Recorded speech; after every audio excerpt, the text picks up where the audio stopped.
The regular meeting of the South San Antonio Independent School District Board of Trustees will come to order. Today is September 21st, 2016, and the time is 6:30 p.m. Roll call, please. Yvette. Mrs. Connie Crowder. Present. Mrs. Stacy Estrada. Present. Mrs. Angelina Ortega. Here. Mr. Trinidad Mata. Present. Mr. Carlos Longoria. Mrs. Leticia Alviera. Here.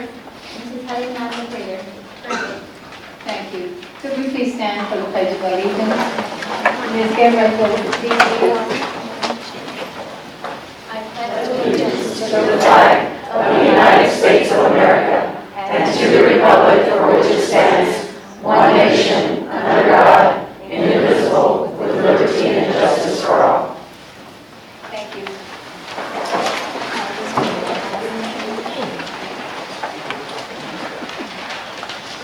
First item of business is citizens to be heard. Let me remind everyone, there's a 3-minute limit on citizens to be heard. And Mr. Seguin, when you're only 1 minute left, she'll hold the card for you as a reminder. The first person signed up is Angelita Olvera. Members of the board, superintendent, my name is Angelita Olvera. I'm here today to speak on behalf of a letter that I received, which is not a very good one. I'm sure everyone knows what I'm talking about. I wish I could mention names, but of course I can't. But one of them is the director of academics and the superintendent. It is my understanding that we have people being moved around with no reason. Also, people have been let go again for no reason. Oh, wait a minute. There is a reason. And the reason is people can bring some of their friends from Edgewood School District and of course other friends. People that have worked for many years have been let go or moved to a position that they did not apply for. Remember about lawsuits and grievances. You don't want that.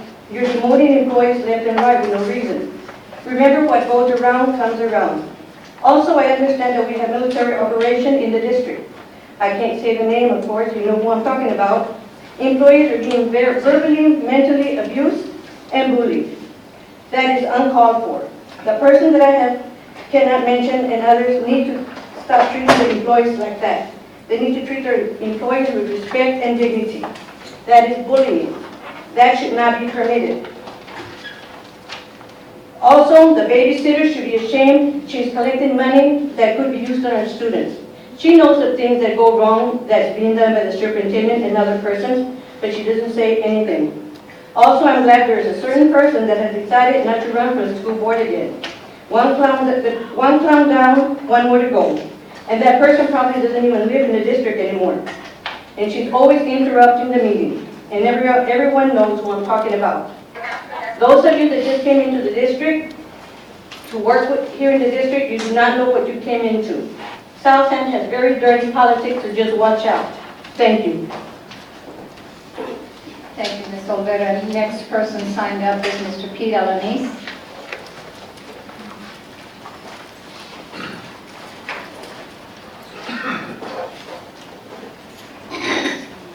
Good evening.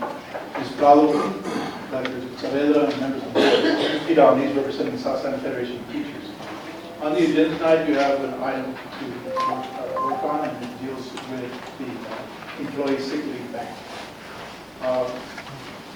AFT, the consultation, has met with the administration. We've discussed possible additions and changes, improvements, and what we presently have as a sick leave pool. We're returning to the concept of a bank because it is a more formalized system, and we are happy with the compromises we've reached, and we ask for your support in the vote tonight. Thank you. Thank you, Mr. Alanis. Next, we have Mr. Tom Cummings. I passed. Or you, Tom? I passed. You passed? Okay. Are you giving your time? You have 1 second. Just cut off a minute.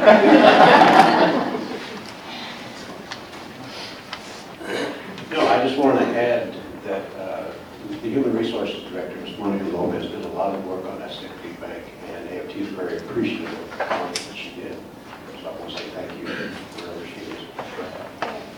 Oh, there you go. Thank you. Thank you, Mr. Cummings. Next, we have Maribel Flores. Actually, I'll pass as well. I might just have questions during the SAU conversation, Okay. discussion. All right. Ms. Flores, during the discussion, when the item comes up, there's no discussion with the community. So if you have any questions, I might recommend you come now. Okay.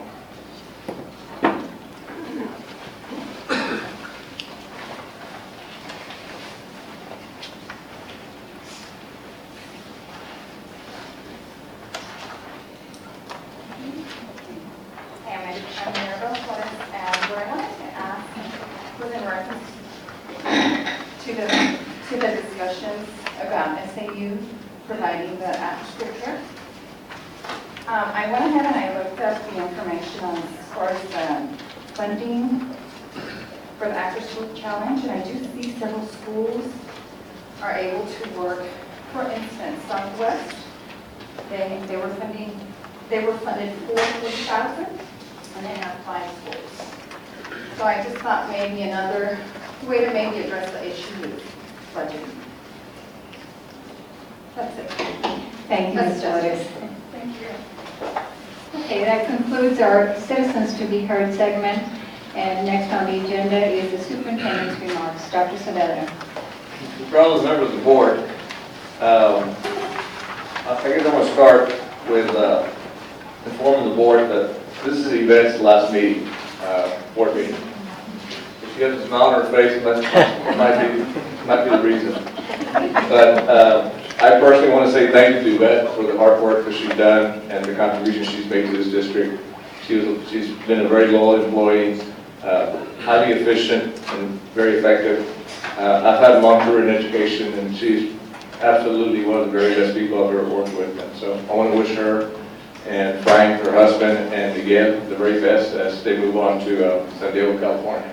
So, Yvette,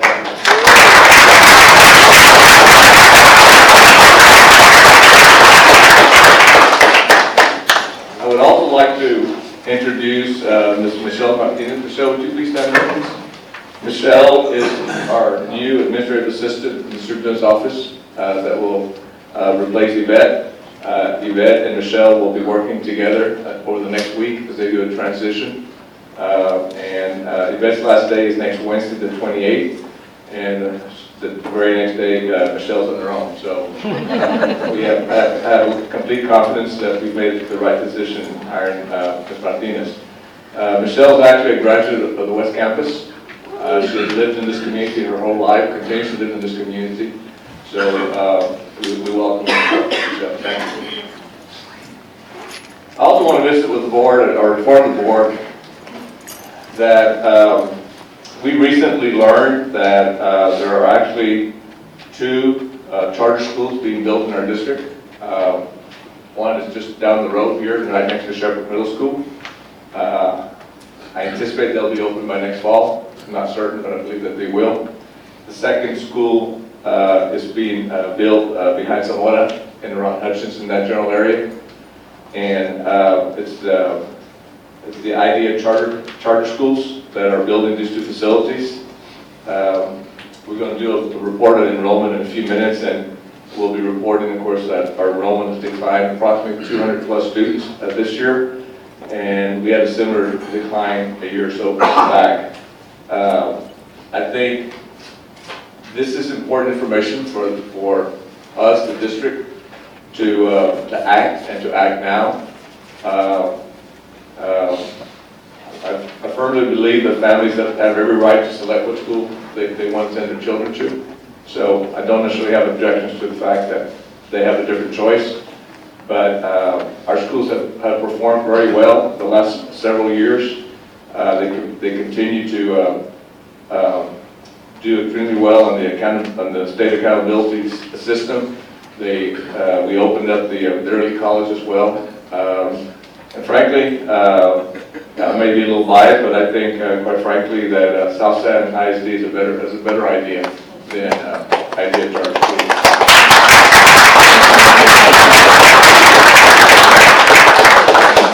You know, and as I stated, I think we have to act, and we have to act now. We have initiated a task force chaired by Linda Castro concerning actions that I feel we, the district, need to take over this next year to make sure that our community clearly understands the importance of the good work that's occurring in our schools. And so we intend to do everything we can to communicate that, and of course let people select, make their decisions when the time comes. But I also think we all have the same responsibility, every single one of us that's associated with this district. You know, if enrollment continues to decline, it's simply not a good thing for the district. We lose revenue. We lose the number of children in our schools. We are already somewhat overbuilt, so that becomes more of a problem. So I think we all have that responsibility. I wanted to share that with the board. I'm sure some of you already knew about the charter school being built, but we really want to go after our people and make sure that they understand the good work going on in our schools. That concludes my remarks. Thank you. Board members, any discussion on the report from Dr. Savetta? I have a couple of questions. Yes, Mrs. Todd. Dr. Savetta, I kind of looked through this and I got it. And I have, one of my questions is, with our current enrollment as it is right now, what do you anticipate it being, what do you anticipate being the cause of the drop for the district enrollment? You know, we're going to discuss this in a few minutes when we do the enrollment report, but frankly, there's no particular rhyme or reason as to, I mean, I can't tell you they all went in this direction, they went in different directions. When we do the report, we're going to share some of that information with you, but there's not any one thing or any one reason as to why the enrollment's dropped. Okay, maybe my second question will pertain to that as well. What is the administration's plan to communicate with the community and try to recover the students? Well, as I stated, the first step was to establish this task force. We have visited with our principals. Our principals are visiting with their faculties as well. We're identifying initiatives that need to be launched over the next several weeks, months, to get the information out. You know, people make decisions concerning where they send their children to school based on the information that they receive, what they know about the system. And I just don't think that doing nothing is an option. And we intend to do everything we can to get out to the community and communicate the good work that's going on in our schools. And in your opinion, with the new charter school, how do you think that'll impact the future student enrollment? How do you think? You know, honestly, I don't know. It's a question of how successful we are in convincing people that South San is a better idea. You know, like I said, the schools perform well. They continue to perform well, and there's a lot of room for improvement. I believe we're the only district in the county where 3 years from now, a fourth of our graduates will be graduating with an associate's degree. Now, Idea Charter School, one of their promotions is that everyone goes to college. I guess our promotion should be that students have an opportunity to graduate with two years of tuition-free college in our schools. You know, so It's simply a question of how do we get the information out? How do we communicate with our community? Okay, another question I have is, because of the drop of enrollment, how many teachers did administration decide to cut per campus? Well, at this point, the cuts occurred during the budget process.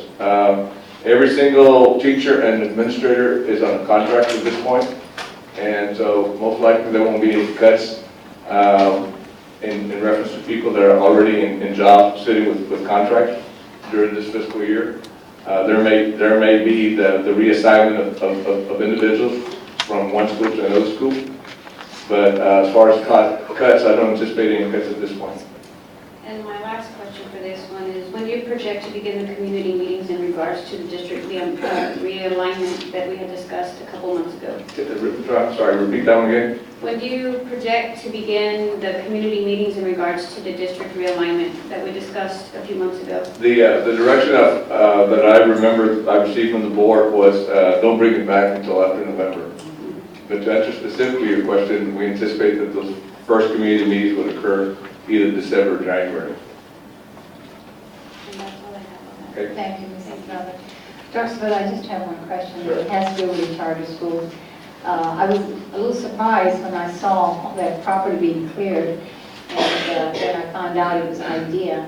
Do they not require that the charter schools give notification to surrounding districts that they're planning to build schools? And if they do, did we get a notification? I'm sure we did. We get, quite frankly, we get them on a regular basis. We receive 3 or 4 a year. We respond to it. It's nothing more than a formality because it is a legal requirement that they have to give notice. We respond back to the state. What the state does with the information, I have no idea.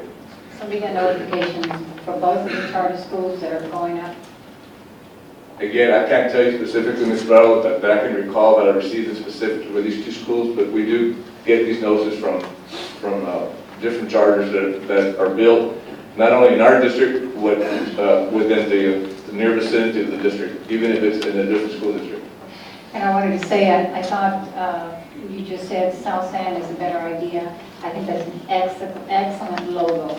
South San, better ideas. Yes, ma'am. Thank you. Okay. All right, board members, if there's nothing else, then we'll move on. The next item is recognitions of principals. Dr. Severo. Fellow members of the board, I'm going to call on Belinda Castro to help with this. Last week we had the opportunity to recognize some of our principals for the wonderful work that they've done in leading their teachers and their students in their schools. And so we would like to share that with you at this time. Belinda? Thank you, sir. Ms. Prado, members of the board, Dr. Casaberry, Dr. Saavedra. South San Antonio in 2015 adopted core beliefs, and I know they're in every board agenda item. One of those core beliefs are we believe strong executive leadership is essential to build a culture of high expectations. We're pleased that all of our campus principals model this core belief every day. Today, we are recognizing principals that have led their schools to exceed these expectations for student success. So with that, I'll ask Dr. Saavedra if he would come forward to, as I announce, and at the end, we can take a picture with everyone. Okay.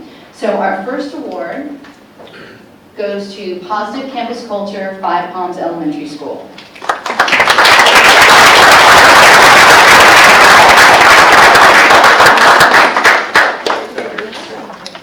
Our second award goes to Highest Average Attendance for an Elementary, Hutchins Elementary School.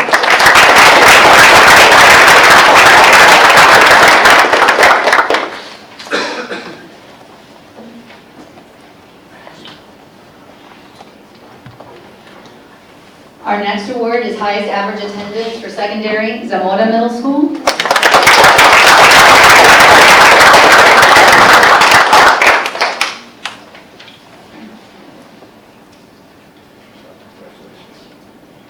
Our highest increase in attendance for secondary schools, our highest increase in attendance for elementary schools was Five Palms Elementary.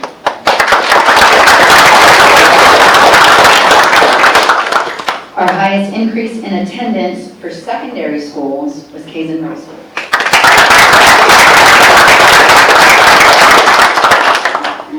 Greatest academic gains for elementary was Benavides Elementary School.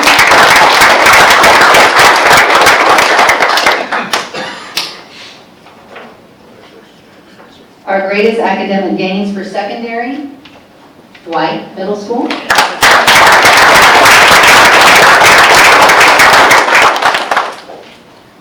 And most distinctions of the entire district were 5, and that is Kindred Elementary School.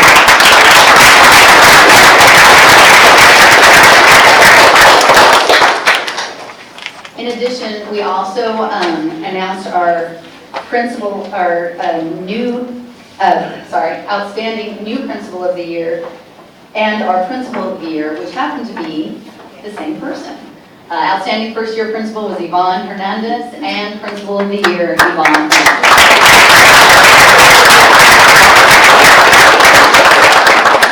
So the members of the board would come down for a photo.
Very good. Thank you, folks.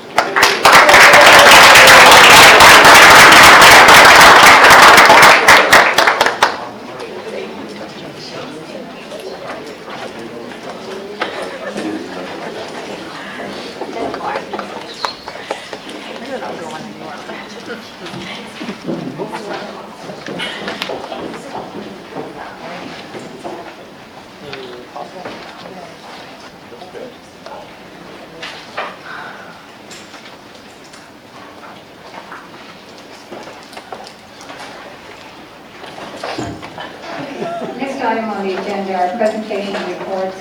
Number 1 is the presentation of the 2016 distinction designations awarded to South San Antonio ISD for academic achievement in English language arts, mathematics, science, social studies, top 25% student progress, top 25% closing the performance gaps, and post-secondary readiness. Dr. Saavedra.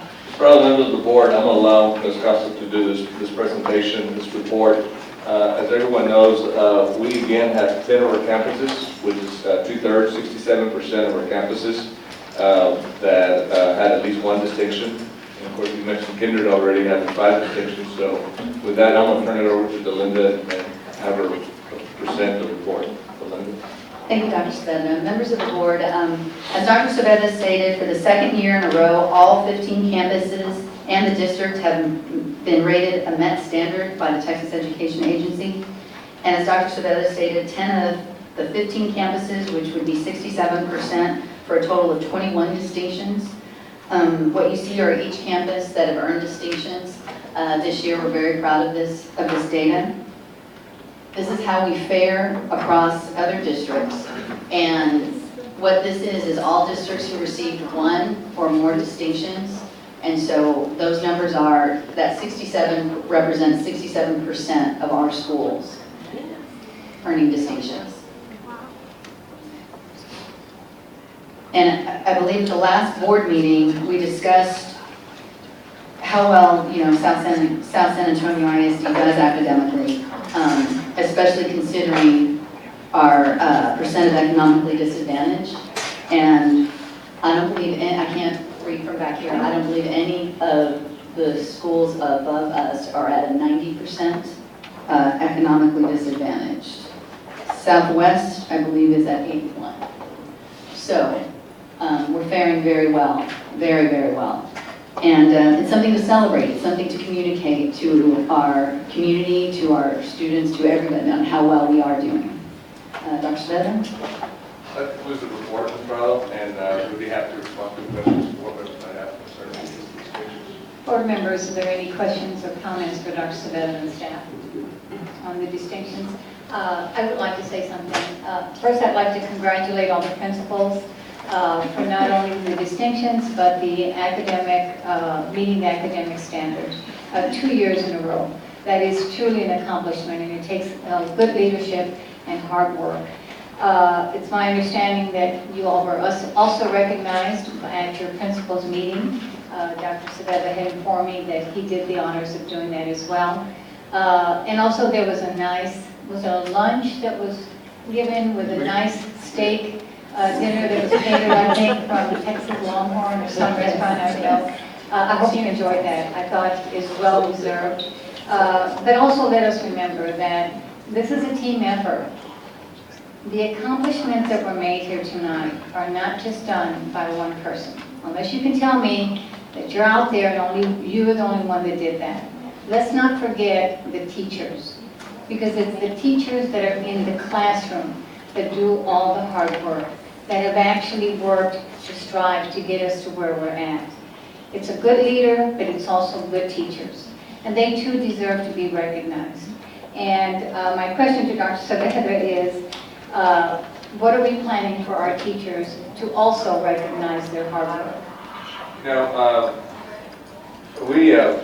we work with our principals in recognizing teachers. As you know, last year, or actually the last 2 years, if I can recall, at least in some of the schools at your request, we actually served some ice cream, if you recall that. Right. You know, it's something that we'll have to work with the principals and try to decide what's the best way to recognize these 10 campuses.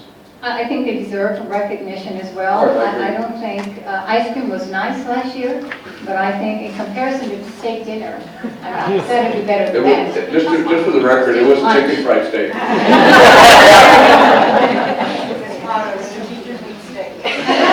Absolutely, and if it was paid with taxpayers' dollars, they should serve the same to the teachers. Every campus that also achieved this should have some sort of a catered lunch. That's just my opinion, Dr. Saavedra. That's your decision how you handle it.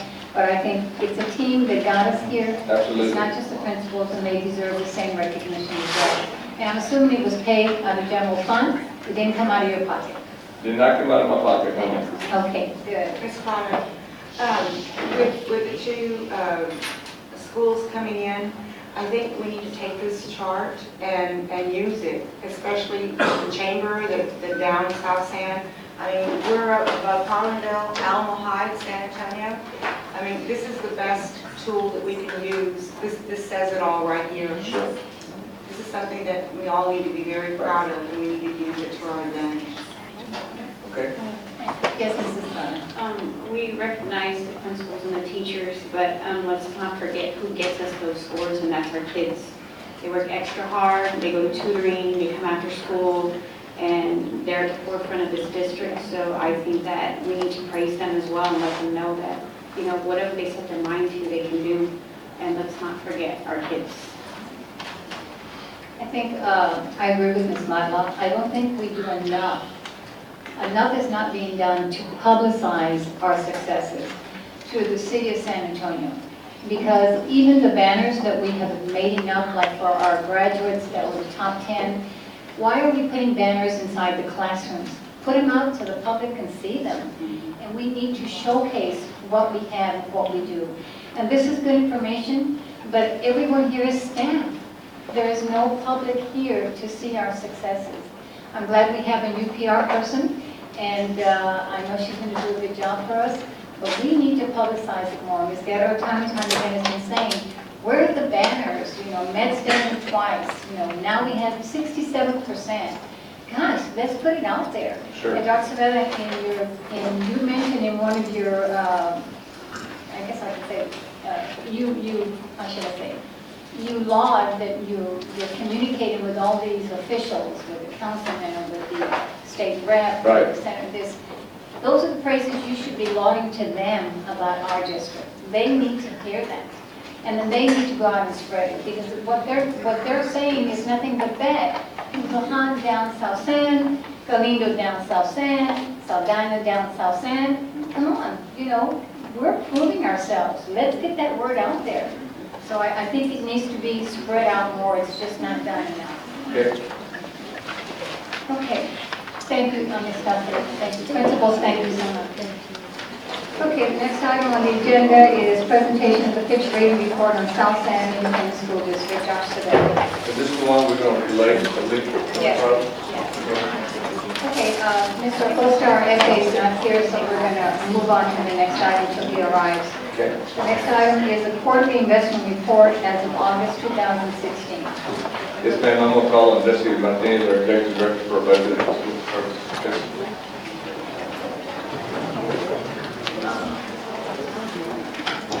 Good afternoon, board members,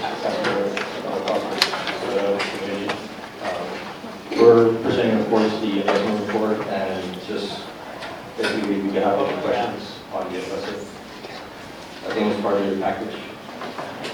Would you mind going through it for us, because this is French to some of us. I No mean, problem. Just a bunch of numbers. Yes, no problem. The quarter report, of course, we're doing it as of August of 2016, our cutoff. And we do have some investments in different areas, which we have the First Public Lone Star Public Pool. We have the Texas Academy, and we do also have the Texas Term, Texas Pool, Texas Star, and of course, Wells Fargo. As you're going through the report on the first page, which is page 20, you have the beginning balances, and then you have some interest, some deposits, and some withdrawals, and we're basically where it ends as of August of 2016. Just to give you an idea of how everything works. If you go to the following page, which is now giving you a little bit more detail on the type of accounts that we have. So it breaks it down by the names, and again, it kind of goes back to the beginning balances, how much interest we earn, some deposits, some withdrawals, and then of course the ending balances that we have. And basically that's the report itself. And if you have any questions, I'll be more than glad to answer. Board members, are there any questions on the report? I have one. Yes, Since this is a quarterly report, Yes, we haven't done one in a while, right? I think it was like March around that In time. March, Yes, ma'am. so when is the next one due? The next one is basically we'll be doing it quarterly, so every 3 months. So the next one will probably be around close to November, December. November. Yes, ma'am. So we're on time then, right? Yes, we're basically on schedule. Because I haven't seen one in a long time now. Yes, actually, we brought it back on April. I think we kind of covered about a year. We didn't have a seal for the enrollment and everything, so we're getting our licenses to be investors. So at the time I was doing that, so as soon as I got it, I was able to bring that in March. So now I'm bringing it back again, and then from there on will be quarterly basis. All right, thank you, sir. You're welcome anytime. Okay, if there's no other questions, the next item on the agenda is a report on enrollment. Dr. Saavedra. Okay, as far as members of the board, I'm going to call on Angelica Garza.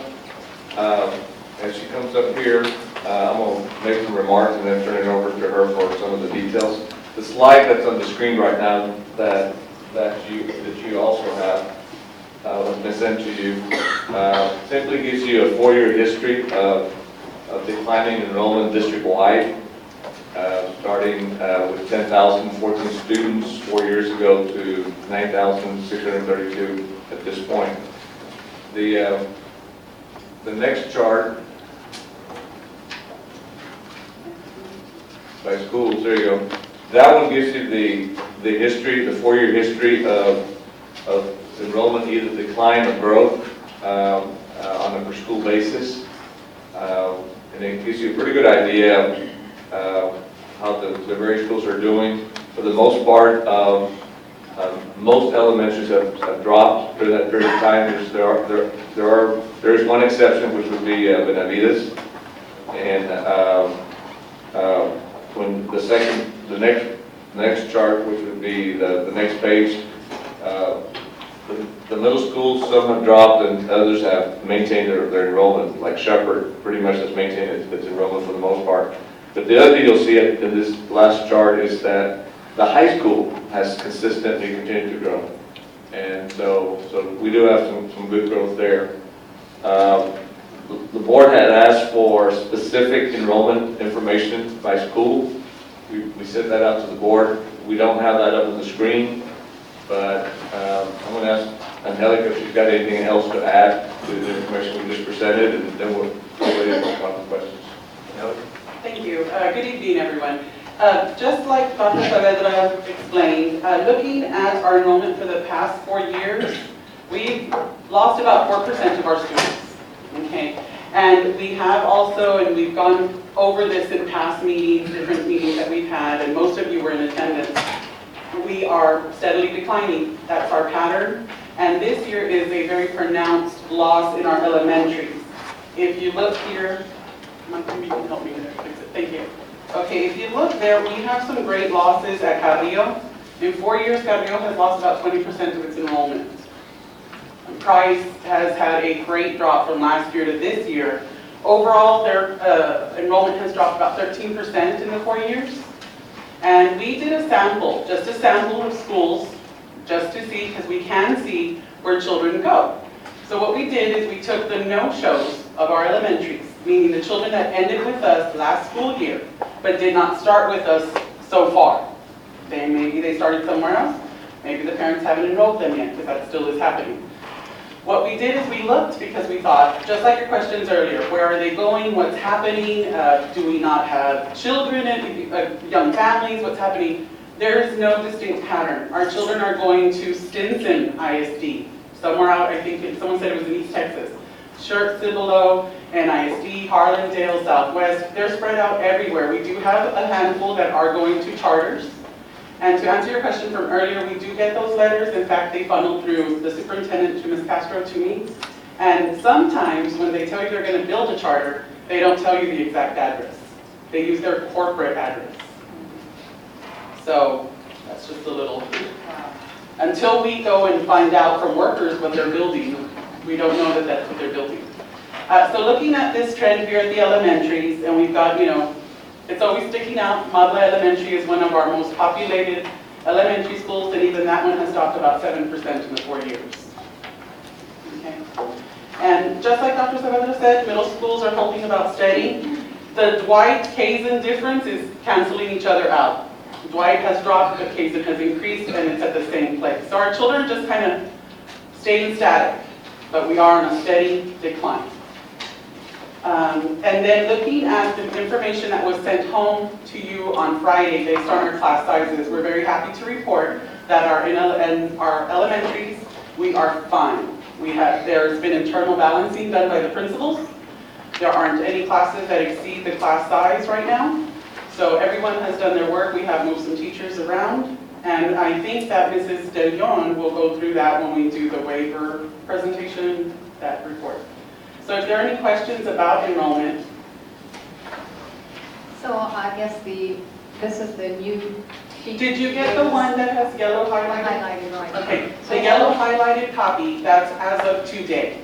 Okay, and these are all bilingual classes? The ones that are highlighted in yellow are bilingual. Is there GT classes? Yes, there's GT, I just didn't highlight them. Oh, okay. I'm sorry, that wasn't my instruction. Otherwise I would have happily done that for you. But yes, there are GT classes in every level. Their certification, Mr.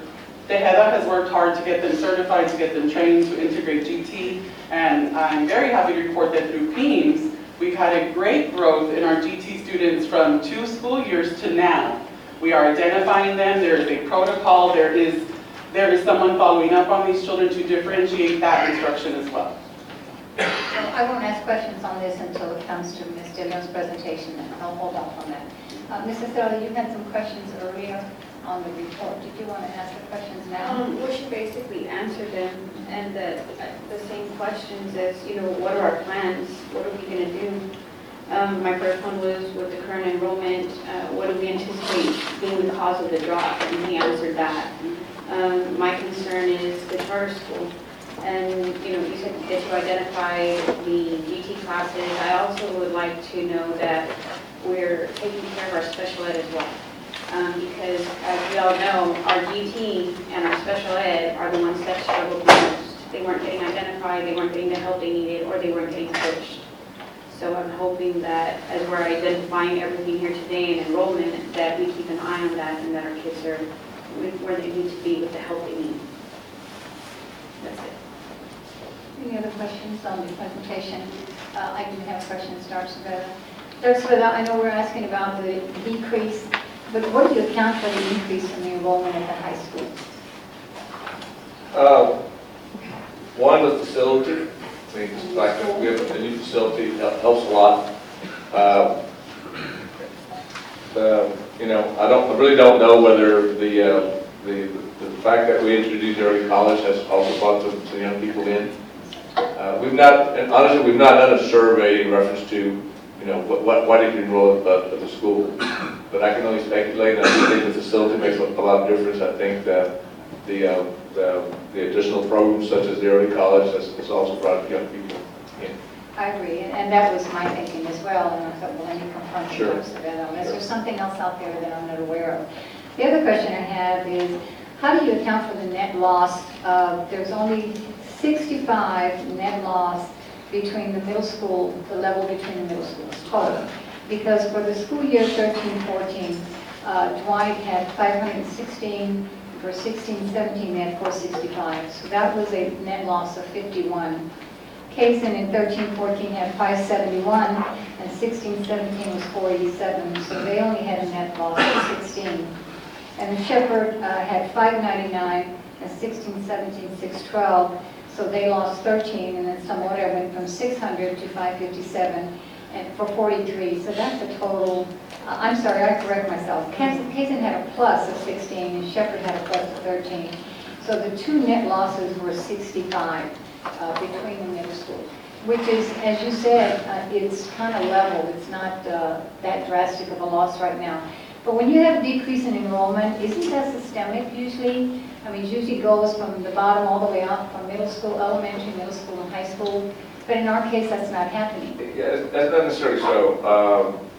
A couple of things, and this is all speculation at this point, but parents are more likely to make school choices at the elementary level than they are at the secondary. There's not, you know, once they get to middle school, they're less likely to simply move on to another school. For one, they get pressure from the students themselves. I mean, their friends are at the middle school, at that particular middle school. They're less likely to go select a different middle school or to move on. That doesn't happen quite as often at the elementary. You also have younger couples at the elementary level than you do at the secondary level. The issue of income becomes it makes them more mobile when you're a younger couple starting a family and so forth. You make decisions based on your income as far as where you live and things like that. I mean, there's different reasons like that. But I agree with you that at the secondary, middle school, as well as the high school, we're holding on to our kids. It's really at elementary where we're starting to lose some kids. And that kind of surprises me because we've got Head Start, and that's a plus. Now you're looking at 3-year-olds.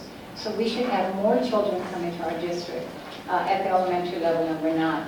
The other question I have on that is, there's a charter school, it's called the Alamo Leadership Academy, which is located at St. Joseph's Catholic Church. That is a charter school that's part of the Jubilee Academy, which is a charter school. Jubilee has 8 campuses, and one of them is there at St. Joseph's.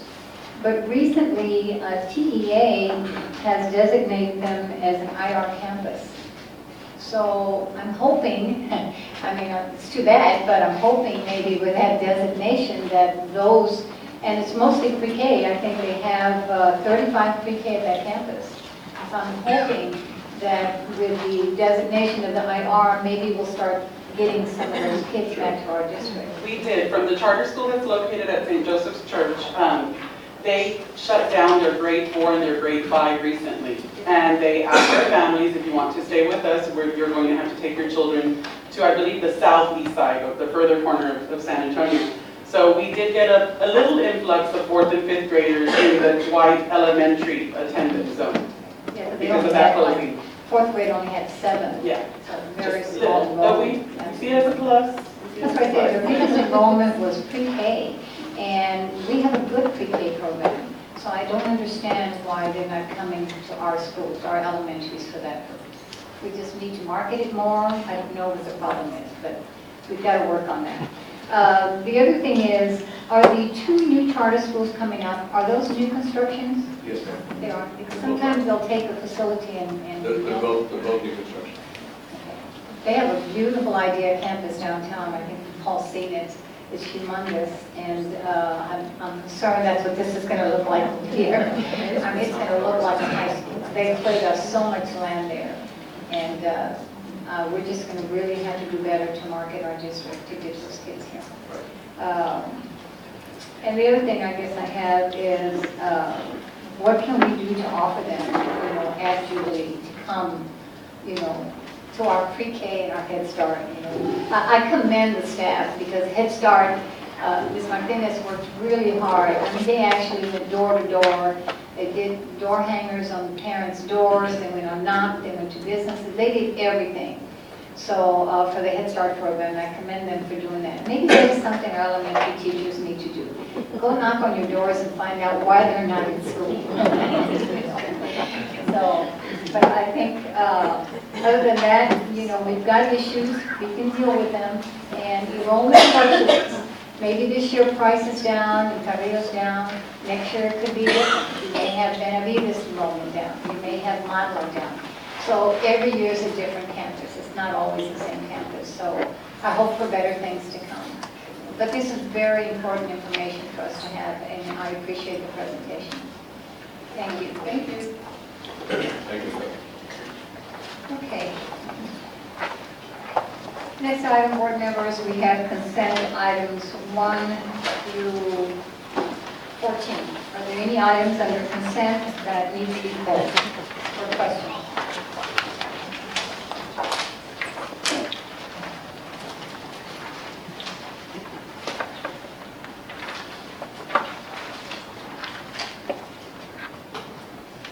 If there's no questions, I move to approve.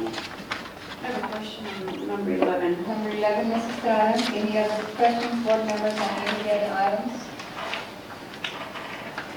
Okay, if there's no other questions, then we'll move to number 11 first.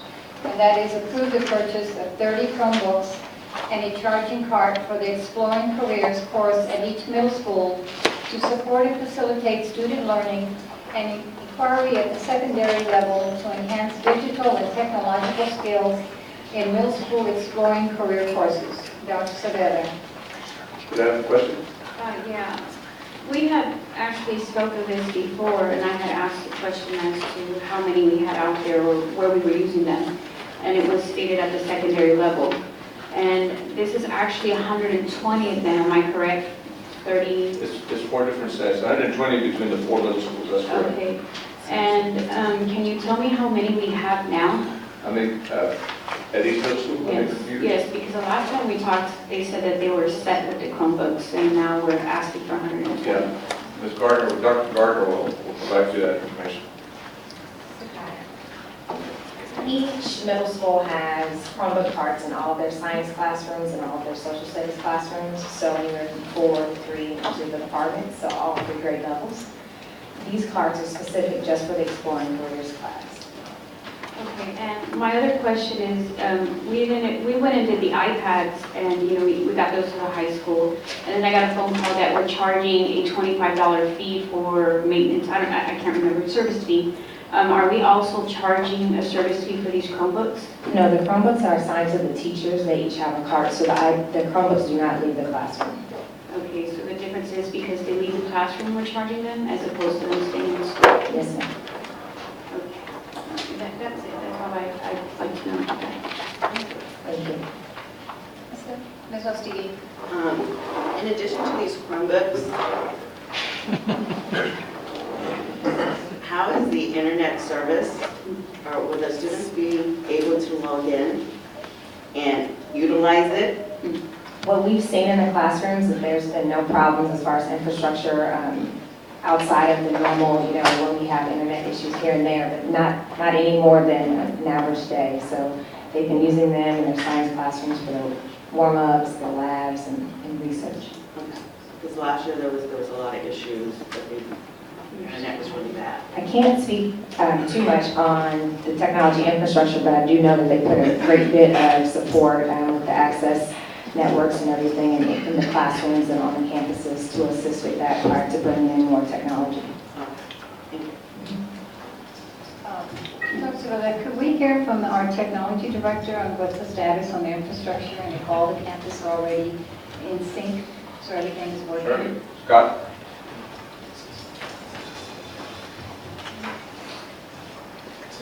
So over the summer, we upgraded access points, added access points to all the campuses. We're now at over 900 access points throughout the district.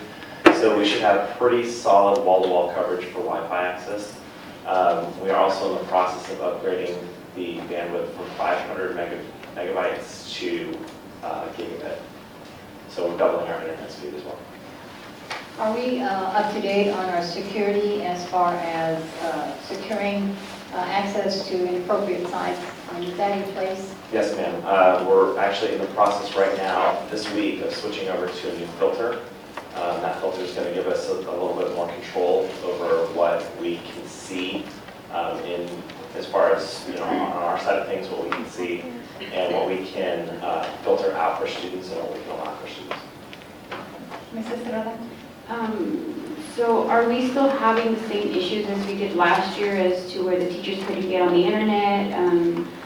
They were having trouble, the reason in not using the iPads was because they were having trouble with the internet. Are we having those same issues? Not that I'm aware of. So the internet's working good, we're not every other day down like it used to be? As far as I'm aware, yes, ma'am. I haven't heard any problems with it this year. To give an example, last year we had 441 access points, and we went up from 441 to 922. We literally doubled the access points in 1 year.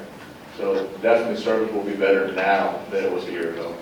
I'm not telling you that we won't ever have issues, but it definitely is much better than what it was a year ago. Yes, Ms. Osorino. Do you have an anticipation of date when we do increase to the higher bandwidth?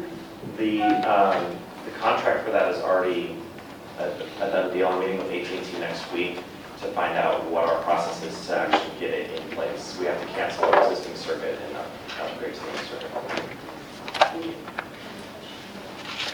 Mrs. Serrano? So canceling that service, is that something that we're gonna, because we're canceling out, was it a contract where we had to be at a certain amount of time? Are we gonna have to pay out something because we're canceling? No, we're staying with AT&T, so it's not that we're canceling and going to a new provider. We're staying with AT&T and we're just upgrading, but it's a switch to a different circuit for us. Any other questions on number 11? No? If there are none, thank you so much. I have a question on item number 2, which is approve amendment to board policy DEC local. I know we heard from Mr. Cummings and Mr. Onís about the policy that was gone through and they're in agreement with it. I remember we had a citizen we heard talking about the bank, the sick leave bank, and sick leave that was being donated to the bank, but for a specific employee that had a catastrophic illness. And the concern was, so what happens to that leave that's in the bank for that specific employee, and then it's designated for that employee only, and then what happens to that leave? Does it stay there? Does it give back to the employees that donated it, or what happens? Yes, ma'am. And is that addressed in here? Sure. Let me ask, I'm going to ask Monica Lopez to explain this. I believe what you're making reference to is actually the pool, sick leave pool. There are some regulations that control everything so that everyone's treated the same way. So Monica's the expert on this, so I'm going to have her explain this for you. Good evening, Board, Dr. Asbury and Dr. Saavedra. The way we have it set up is the sick leave pool. So we're not going to have the sick leave bank. So we'll have the sick leave bank committee, and there'll be a process for that. And then once an employee exhausts the sick leave bank days that have been given to them, if given to them by the committee, then they will be able to set up a sick leave pool. They'll set that up, and the regulations specifically say that those days are set up for that employee and that employee only. And then once the number of days have been collected, no more days can be collected beyond that. So it's an additional 10 days what an employee can get out of the sick leave pool that they can be set up for them, once they exhaust all their days through the sick leave bank. So that's how it's set up in the regulation. So they're only limited to 10 days in the pool that can be donated to them? Yes. And that's it? And so what happens if that bank or that pool is not used? Does those leave days go back to the employees that donated it? Yes, that's what will happen. That's the way the regulation is set up. Okay. And it's in the policy, it reads like that? It's in the regulation, yes. It is. Do you have a copy of the policy? The policy is in here. The regulation is not, but we can. Oh, it's separate? It is separate, yes. Is it administrative regulation? It's administrative reg, and the policy describes both the sick leave bank and the sick leave pool. The regulations basically describe the rules on how the bank and the pool will run. We'll be happy to send you a copy of the administrative reg. I'd like to see that. And is this something that all the employees will get to have a copy of, so they're aware of what the new pool is going to do? The regulations are actually posted online, and so they're available for everyone to see. But since it's been changed, how would an employee know it's been changed? Actually, it's a brand new regulation. There was no regulation in place. And I guess that's my point, is how would they know? Yeah, we will notify the employees. We will send out a massive email to all the employees. And then as employees go out on FMLA or they go on temporary disability, Ms. Payne will then also have that conversation of now we have an additional way of getting leave, and this is what you would need to do. So we'll walk the employees through all of that. We know it is new, and since we've only had the pool, we've got to go back and talk about the bank now. Okay. And I think that's good. If an employee comes to talk to you, you're going to explain. Yes. Well, what about those employees that are out there that have a fellow employee that's got a catastrophic illness and they want to donate their time? How would they know they can do that now unless they have knowledge of this new regulation? Well, they can't do that right now. What needs to happen is the employee has to go to the sick leave bank first. And once they exhaust the leave through the sick leave bank, then the employee can set up a sick leave pool. So they've got to go through those processes first, because you can only get 10 days out of the sick leave pool, but we want them to go to the sick leave bank committee first and then go to the pool. And tell me, can you explain to me what is it that the sick leave bank committee does? What is their purpose? So the sick leave bank committee will decide if the employee has a catastrophic illness that is set out in the regulations and meets the requirements to get those 25 days out of the sick leave bank. So that committee will consist of people in the district. It will not consist of myself or Ms. Payne. It will consist of other employees in the district. Okay. And so then it would be up to the employee, once they exhaust that bank, that they go out and solicit donations to the pool? That is correct. That is correct. For the same catastrophic illness. And it's only up to 10 days? Yes. Okay. I'm okay with that. Okay. Thank you, Ms. Lopez. Thank you, Mrs. Carrada. Ms. Madla? How many people are on this committee? Right now, I believe it's set up for 5 people. So it'll be a chairperson and then 4 people. And it'll be representatives from every area in the district. Okay. Any more questions on this item? If not, I think Mrs. Sala has a question on number 9, and that's to approve the renewal subscription of Odyssey Ware for 16-17 school year to provide students opportunities to attain high school course credit utilizing online coursework. Dr. Saavedra, we've seen this before with Odyssey Ware. And it always comes up and there's never questions asked about it, actually just gets sent to consent. So I have a couple of questions. We've never seen any data, any type of information or anything as to how well this is working. And we're renewing something that we know nothing about. Okay. We're not getting results, we don't have a survey. Would you like to know, for example, how many students actually participated in Odyssey work? And how well it's working, results. Ms. Leon will provide you that information. Okay, I do have the course breakdown, and if I can tell you, OdysseyWare, what we use the program for is for our students that we call our overage, undercredited. These are students who most likely, because of attendance, have lost credit. So we need to, rather than have them repeat another year of algebra, say their sophomore year, we enter them in credit recovery so they have an opportunity to recover the course. So we have a number of students, and I can call out, I have been in contact with the high school.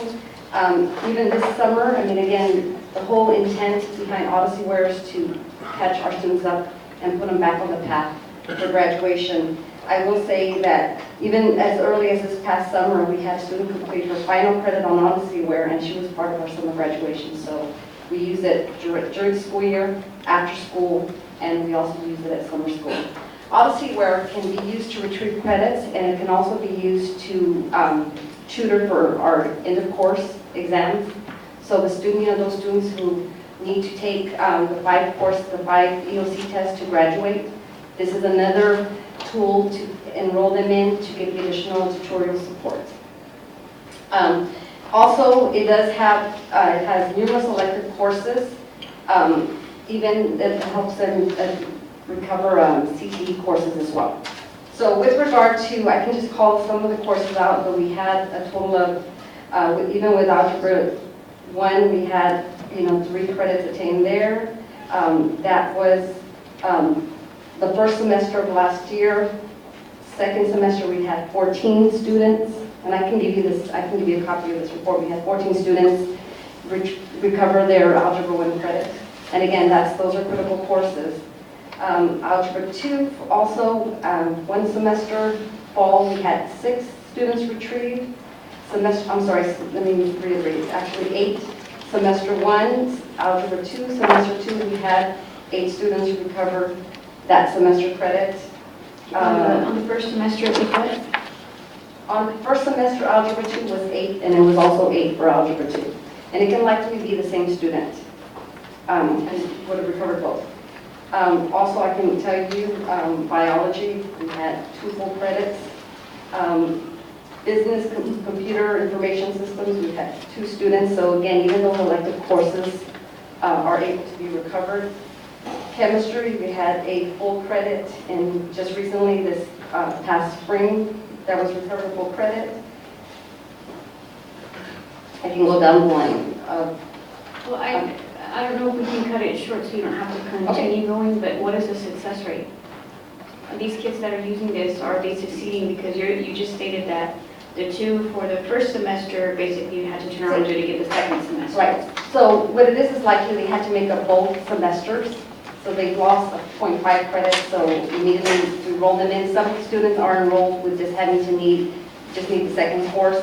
So it depends. Sometimes they come in needing the full semester, sometimes they need half a semester just to get them back on track.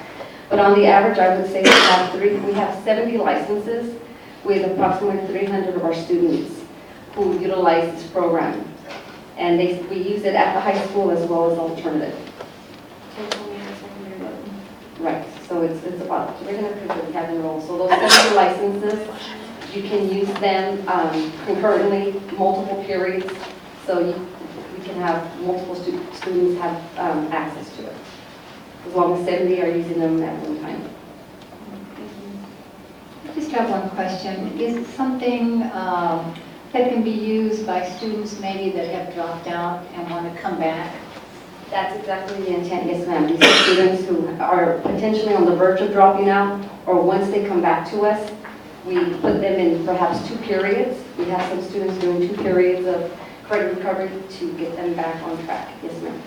And this is something that has to be done at the high school? Actually, like to say, because was it last fall that we even offered to have parents center, have students come, say they live on this side, which is another thing we can do as we start to, but we have staff right now at the high school that stays after school too. That's what I was thinking, since we have the parent community centers, that would be something to offer, because there are some overage kids that don't want to come back to the high school and be back with those group of kids. They want to be on their own, but they still want to give their credits. So I think that's an excellent idea. If that could be offered at the community centers, I think you could get more people, more of the kids to come back that dropped out. Absolutely. I mean, I wasn't saying that it was bad, I was just curious as to, it's never been explained to us. So we vote, I hadn't any clue what we were talking about, and that's why I asked. You can't vote on something you don't know about. So thank you for the information, I appreciate it. Thank you, Ms. Jones. I think, Ms. Estrada, you had one more item, and that was number 13. Approve the purchase of 2 school buses for the Transportation Department from Rush Truck Centers using CASB buy board contract number 459-14. The contract amount of the 2 school buses will not exceed $100,339. Ms. Estrada. Well, my concern with this is, number one, we can't get enough bus drivers for the buses that we have. Number two, we just talked about enrollment and that it's in a decline. At this point, are we okay with the transportation that we have now? Are we okay? That's what you mean by okay. All the routes run. We occasionally have broken buses, and so we get delayed. We are still lacking some bus drivers, and the various staff members, from the director to others within transportation, actually drive buses whenever we don't have enough bus drivers. But to my knowledge, all the routes are running on a pretty regular basis. Okay, and the reason I'm concerned is you're saying that we have enough buses and they're all running, occasionally they break down, but we also discussed the decline in enrollment. So what is making us look at these 2 buses? Why are we buying buses? Well, one, we could always use additional buses. We have a very old fleet. We started replacing buses just 2 years ago. I think we started with 1, and last year I think we got 2, and this time it's going to be 3. It's 2. I believe it's 2 this time, and 1 more later. So we have 50 some odd buses, I believe. They all need to be replaced at some point. So, every year, quite frankly, the district ought to be buying 1, 2, or 3 buses in order to keep the replacement cycle going. And is this something that we need to do right now? Well, the sooner we do it, the sooner we get the buses and we can put them into service. Thank you. Any more questions on number 13, I think it was? Okay, I just have one more item, and that's on item number 6, Dr. Saavedra. Yes, ma'am. Approve the renewal of self-funded excess workers' compensation insurance with Safety National for the 2016-17 school year. Renewal contract is not to exceed $82,531. Can you explain to me what is this exactly? And if it's a renewal, when did we first approve this? When did we first approve it? A year ago. You approve it every year. Every year? And it's excess. We're self-funded in workers' comp, Okay. but we're self-funded up to $1 million. This is basically an insurance policy. When a claim goes over $1 million, this insurance kicks in. And so every district that I'm aware of that does self-funding in workers' comp insures itself for a catastrophic claim. To my knowledge, at least since I've been here, we've never had a claim over $1 million, so we've never had to use the insurance. But it doesn't mean it might not happen. We need to have that protection. Absolutely. And Safety National Casualty, was this when we first approved this, because forgive me, I don't remember, a year ago, but was this something that was put out to bid and the company was selected? Proposals, yeah. I'm going to ask Peggy Gonzalez that she'll give you some history on this. Good evening. Yes, we have been using Safety National Corporation for the past few years. The documentation that I actually have is we've been having them since 2009. So every year it's actually, it's just being renewed. as far as, and we go with a broker and they actually recommend, as far as how many companies are out there that actually offer this service. So this year, actually, we're just renewing because it's the same price. We don't have a price increase. It's going to be the same price as we paid last year. For the same. So it's been renewed because we're not having a price increase, is that? We're not having a price increase, and we did actually ask the broker, if we do see a price increase this coming, we're gonna start to do the RFP process in February. Right, because I think, Dr. Sveta, that was one of your policies, was that we're going to start going out for bids every 5-6 years, and this we've had since 2009. Yeah, it's time to go out. Yes. We agree with it. We've actually talked about it already. Yes, we have. Okay, thank you, Peggy. Okay, board members, we have consent items 1 through 14. Yes. One quick item. Item number 5, which is the election contract. Yes, sir. It's a small detail, but the amount that's listed there, $37,420, should be $36,281. That's going to correct. A little bit less. Can you repeat that figure? Yes, sir. The new figure is $36,200.81. All right, board members, do I hear a motion for the consent items 1 through 14? Move to approve items 1 through 14. I have a motion by Mr. Mata, seconded by Ms. Madla. All in favor? Aye. Opposed? Motion passes. Thank you. Okay. Next item on the agenda is discussion of possible action. Number 1, discussion of possible action to approve 2 class size waivers pursuant to Texas Education Code 25.112 at 5 Palms Elementary, first grade, to ensure no disruption of the established instructional programs. Dr. Savetta. Yes, ma'am. Fellow members of the board, when we printed this item this last week, the need was for 2 waivers, but I believe we're down to, I'm sorry, we still need 2 waivers, but instead of it being 2 students over, 1 waiver is for 1 additional student, and the other waiver is for 2 additional students. That's 22 to 1. That's what the correction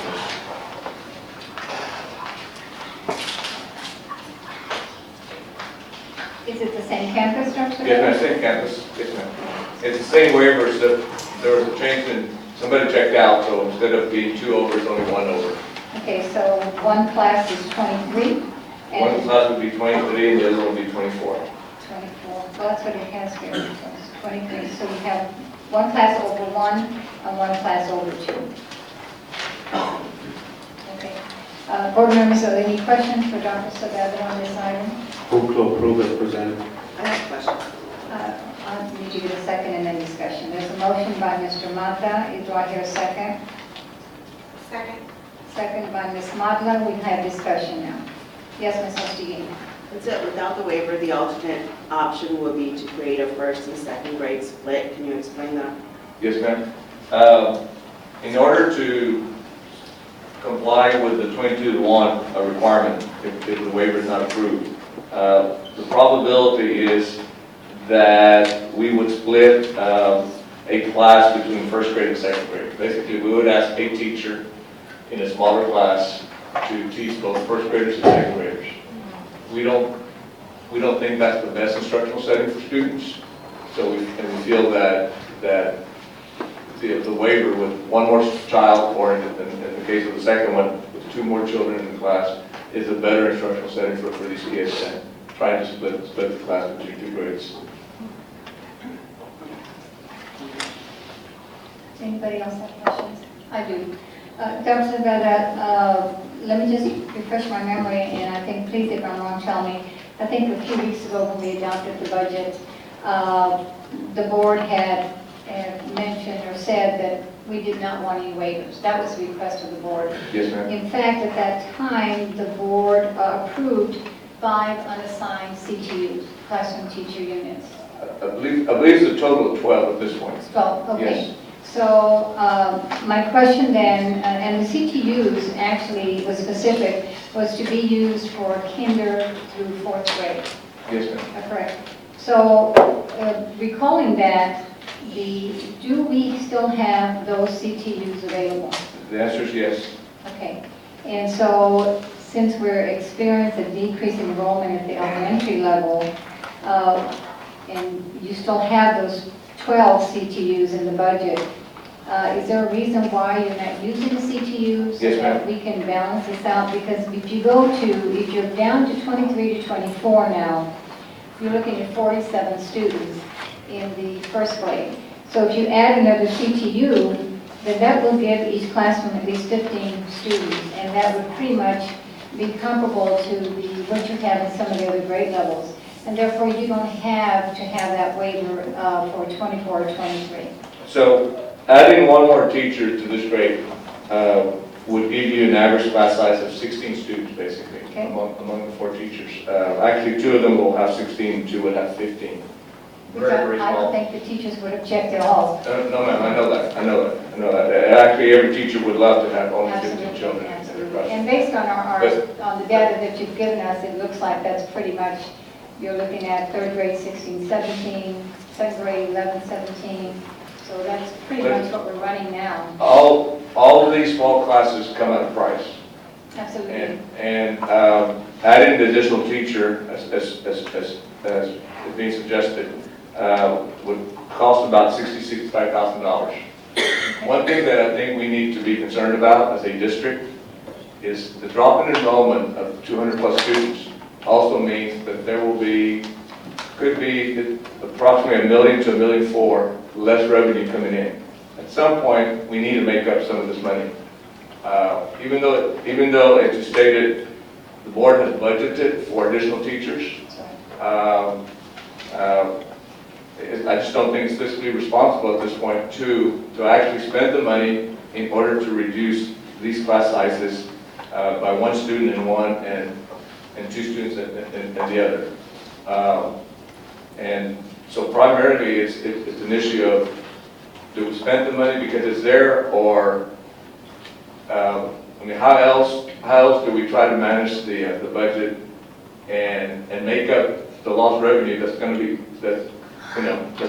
that's going to happen as a result of this drop in enrollment? And I understand what you're saying, Dr. Savetta. We're looking at 1 teacher unit only. We're not looking at 5 teacher units.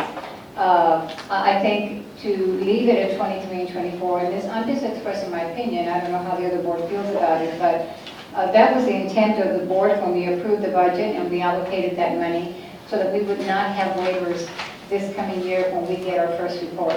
That was important. And I'm sorry, let me finish. And so I thought maybe with the update, I thought I was going to hear that we weren't going to have waivers because it had been updated, but obviously it has not changed. So since it was the intent of the board in the budget process, I guess even though we allocated those funds, our intent was meaningless because, I guess we're not going to get that extra CTU even though the funding is there. The thing to also consider is that these waivers do not impact the first report. So frankly, I don't know exactly the rationale for wanting 0 waivers. It doesn't impact any accountability report whatsoever. And it's not unusual for any school district to have some waivers. In the past, this district had as many as 9 and 11 and so forth. Last year, I think we had 0. And I know that's the intent of the board to have 0 again. But again, having 0 comes at a price, at a serious price. We are already overstaffed. The examples you used where some classes have 11 and 16 and so forth, all of that is coming at a price. Right. School districts that can staff K through 4 as close to 22 to 1 as possible are the most efficient school districts in operation. School districts that have these classes of 16 and 14 and 13 and 12, 11 and so forth simply identify inefficiencies in the system. And I think we will perpetuate the inefficiencies if we continue to add additional small classes of 16 or 15. Okay, well, that's just my opinion. I think the kids in a smaller class environment always learn better than having a large class size of 24, 23, 25, 26. And it helps the teachers as well. And I think that's why we've been so successful in our scores. We have small class sizes. And I think having larger class sizes is going to impact that. All our campuses have met standards because of our small class sizes. Would we like a larger enrollment? Absolutely, absolutely. But that's just not the case that we're dealing with now. So I just think if it's going to benefit our kids, and we're talking about taxpayers' dollars, and if it's going to the kids to help them learn in a smaller class size, I think that's something that we should do. Mr. Brown, there is no evidence whatsoever that would show that these smaller classes is what's impacting the performance in schools. I've seen no report, no survey, no study, or anything like that. I am familiar with research in reference to class size, and unless we can reduce class size below 15:1 across the board, which would be a very costly situation, research over a period of time basically dictates that an enrollment of 22 or an enrollment of 24 makes absolutely no difference in the performance of that classroom. Yes, Mrs. Brown. Dr. Saavedra, when I moved to South San ISD, I actually moved from the north side here. And my decision in moving to this district was because of the class size. My son he graduated from the high school, and he was a special ed student with South San. And when he was in north side, he was getting left behind. There were so many students in the classroom that he just wasn't paying attention to. When a big factor in moving to South San was the ratio in the classroom.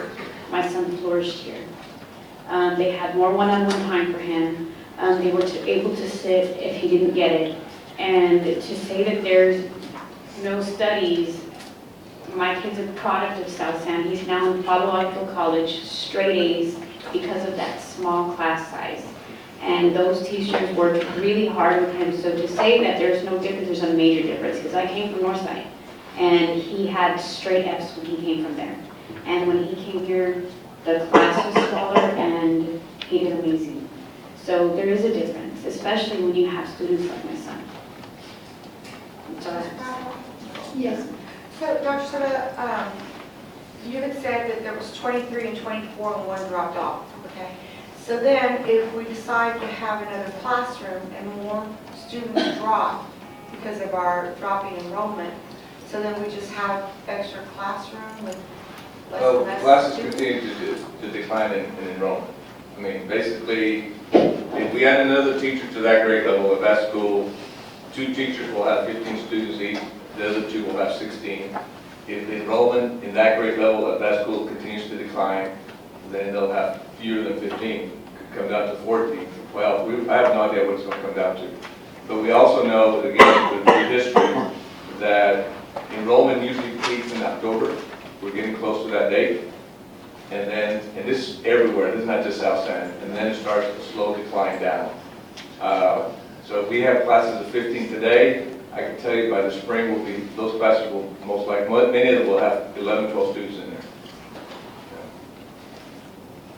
As a matter of fact, if I believe this is correct, I believe the state does not require class size waivers past March, if I recall correctly. And that's because enrollment keeps dropping, over a period of time, statewide. And so, in saying this, because they're teachers, will these be new teachers? Because once they've been with the district 3 years, then they're automatically renewed. So we would have to find somewhere else if this continues to drop for that teacher. Is that correct? Well, we will not release the teachers during the year. I mean, once we hire them, they're hired for the school year. But as we start staffing for the following school year, there's no doubt that we'll have to release teachers. And most likely, we start with the probationary contract teachers. And then you'll get room for that, for letting those teachers go. Right. Anything else, Ms. Mata? Mrs. Rada?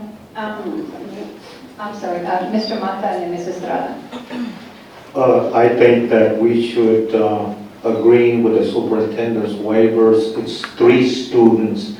Yes, all of us would like to have smaller students students in the class size-wise, but we also need to look at the trend that South San is experiencing.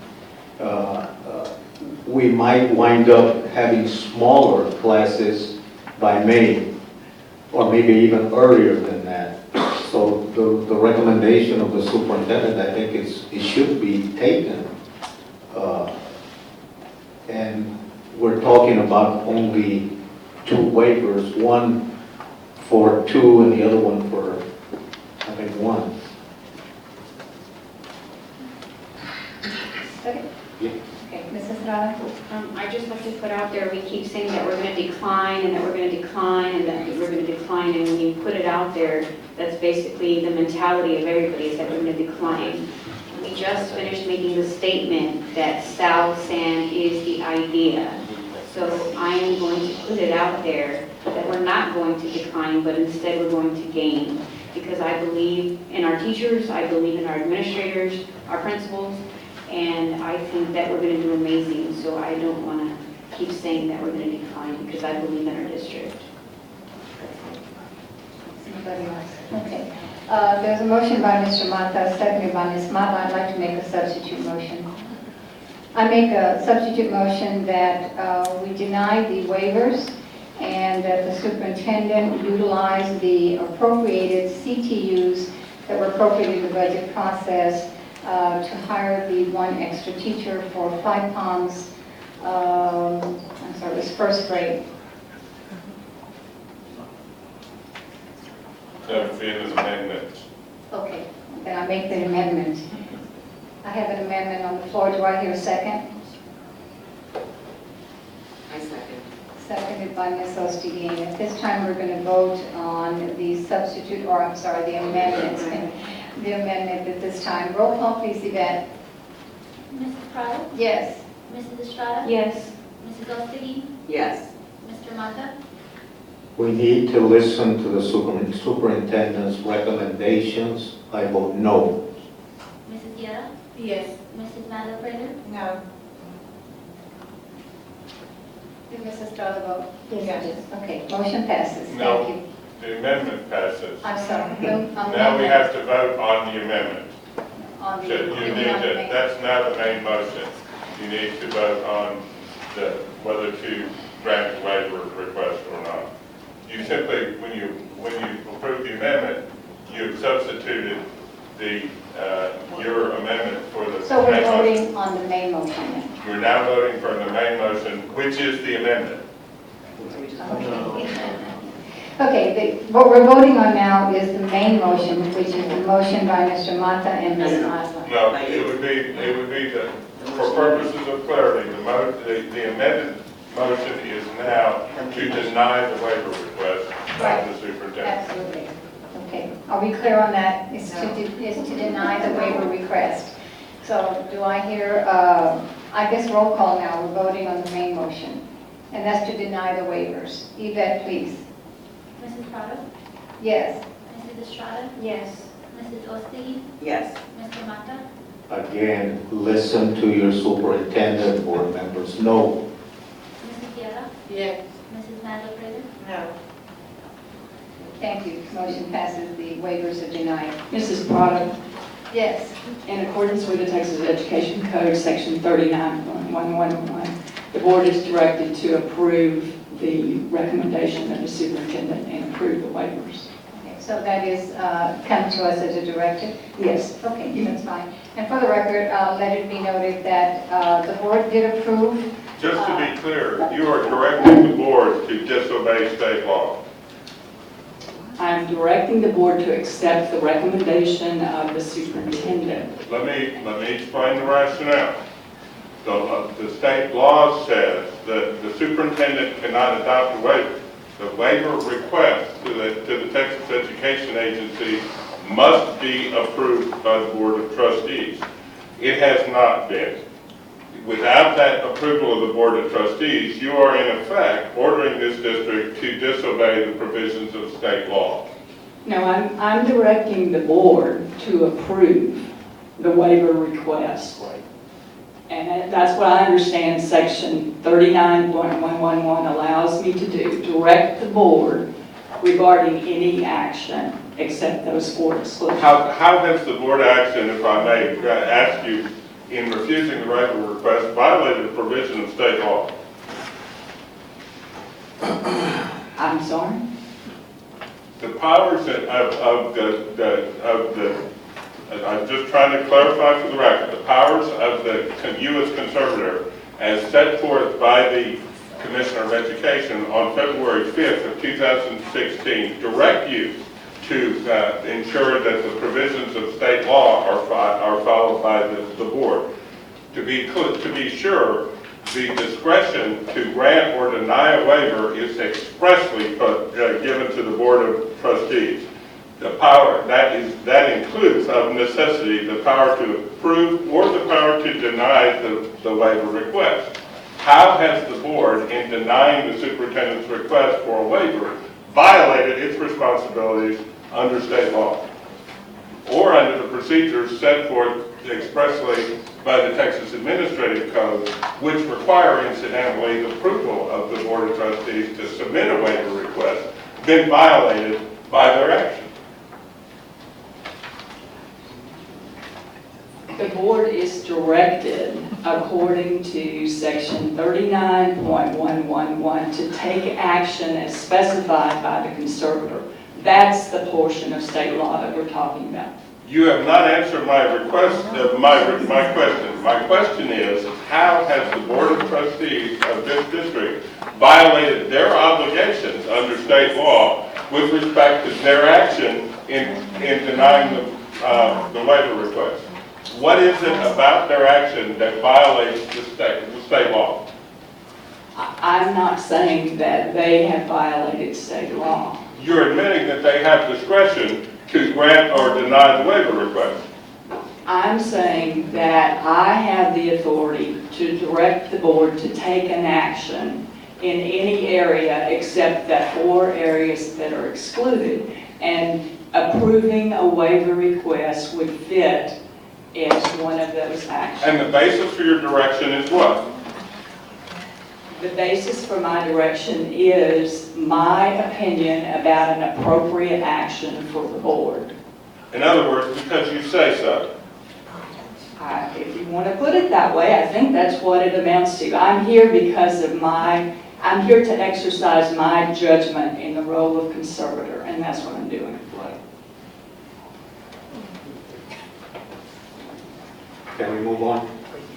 Okay, just for the record, let the record reflect that the board did approve the extra teacher at Five Palms Elementary for the first grade and denied the waiver in order to balance out the classes, so the parents and the students will not have over 22 students in those 2 classes.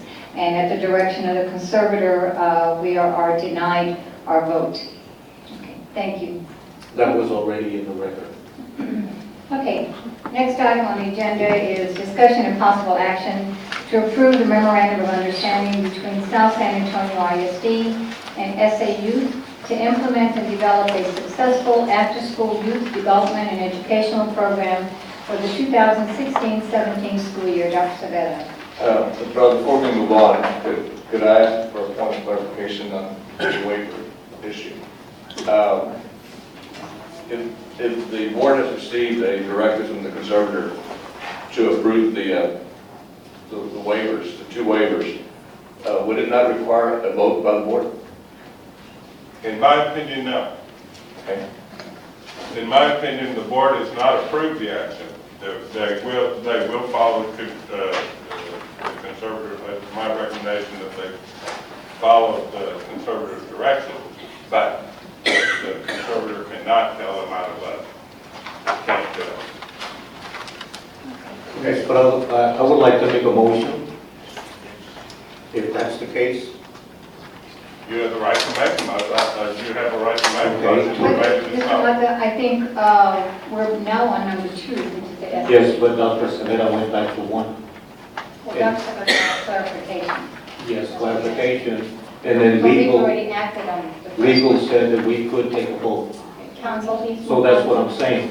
if I can make a motion, I move that we go with the recommendation of the conservator and vote for the waivers as suggested by the superintendent. That is my motion. If I can reply, that would be in the realm of a motion for reconsideration because. Okay, then I withdraw. Because he did not vote for the motion, he cannot make that motion. Leave it alone. Thank you. Leave it alone. Thank you, Mr. O'Hanlon. Dr. Savetta, item number 2, SAU. All members of the board, there's a lot of discussion at the last meeting in reference to the services provided by SAU. Staff, specifically Mr. Abundes and Mr. Leon, have met with the representative from SAU. Ms. Lamont is here as well. We have sent out to the board, I believe on Monday, if I recall correctly, the new MOU that would govern the services of after-school services for these elementary schools in question, the service provided by SAU. There still will be some charges, as stated in the MOU, but it's an amount that's less than what was previously presented. I'm going to ask David Abundes to come up to the mic and respond to any questions the board might have, or maybe even explain the new fee structure. I think it's a better fee structure than was previously presented. David? Good evening, board. Like that, you received the MOU on Monday. Pretty much the fee structure, the way it works, it's, I think originally that's $50 per week. But if you looked at the MOU and the structure, there's a minimum of $20 to a maximum of $45. But actually, even at the $20 a week, there's actually some parents can apply for financial assistance. And from my understanding, there's been about 6 families throughout the whole district that apply for financial assistance. So that's for the most part, you just follow the chart. It kind of guides you on what the fee structure would be for the parents. Again, minimum of $20 to a maximum of $45. But again, the ones for $20 can be rolled even further if they ask for financial assistance. Dr. Senator, do we have a hard copy of that MOU? I don't have it. I have a few. We need to get one.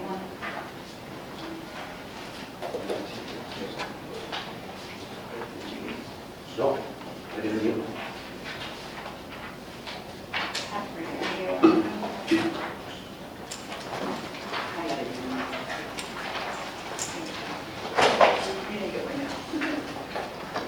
Could you give one to legal counsel, please?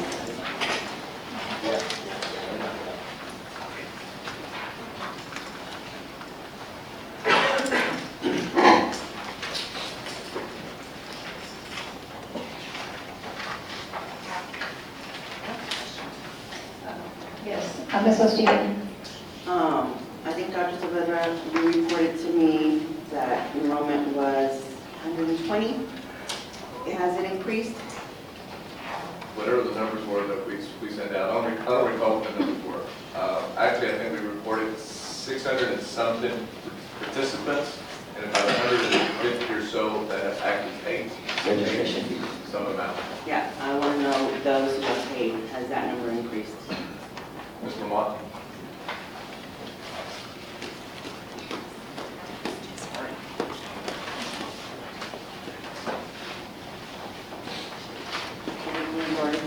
Dr. Savetta. Yes, we have 613 that were enrolled as of last Friday, and we've had 47 enroll in the last week or so. We always have this delay in terms of what gets entered into the database. It's 660 total.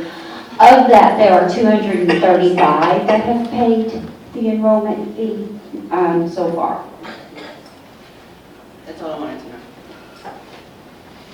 Board members, any other questions? I have a question.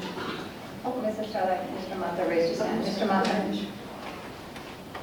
Dr. Savera, if the board so desires to reject this MOU that is in front of us today, do we go back to the one that we approved in July? No, sir. I think if the board rejects this, there's basically no services provided by SAU. Okay. And the figures were 660 enrolled and 235 have paid their enrollment fee, registration fee. So that roughly leaves about maybe 2/3, or maybe a little bit more than that haven't paid their enrollment or the registration fee. And they are going to be given a waiver or a hardship application or something like that? Yes, they're allowed to apply for financial assistance. How much is the amount of $20? I'm sorry, what was the question again? How many have applied for the waiver? For financial assistance, I believe it was over 60 parents. 60 parents that have applied for financial for the assistance. waiver. So we don't know what's going to happen to the other, 307. yeah, we don't know what's going to happen to those? It's going to depend on where they fall on the scale. Okay, that's all I have for now. Mrs. Estrada. My question is we have gone all this time and you said that 235 had paid and what was left over has not. So how is the program still going and allowing the children to go this amount of time? And why can we not continue that? And my question for that is basically point blank, the district parents were blindsided. They did not get this information until they took their kids to the program. Therefore, they did not have time to prepare for this program.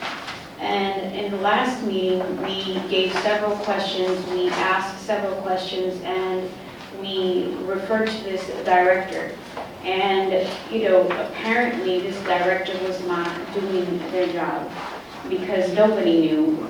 Our people didn't know, we didn't know, our parents didn't know, and that's a very big issue because our area, a lot of our parents fall on financial hardship.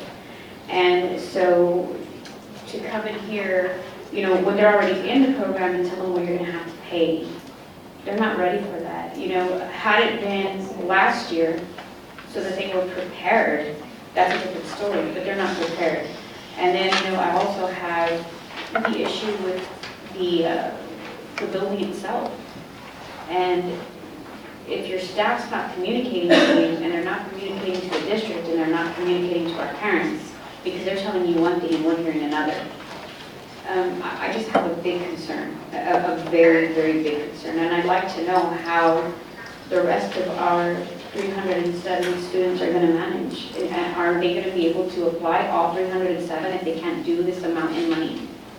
So, as he said, several of the parents, it was 60-something as of last week, but the total ended up being 90 so far that have applied for financial assistance as of today.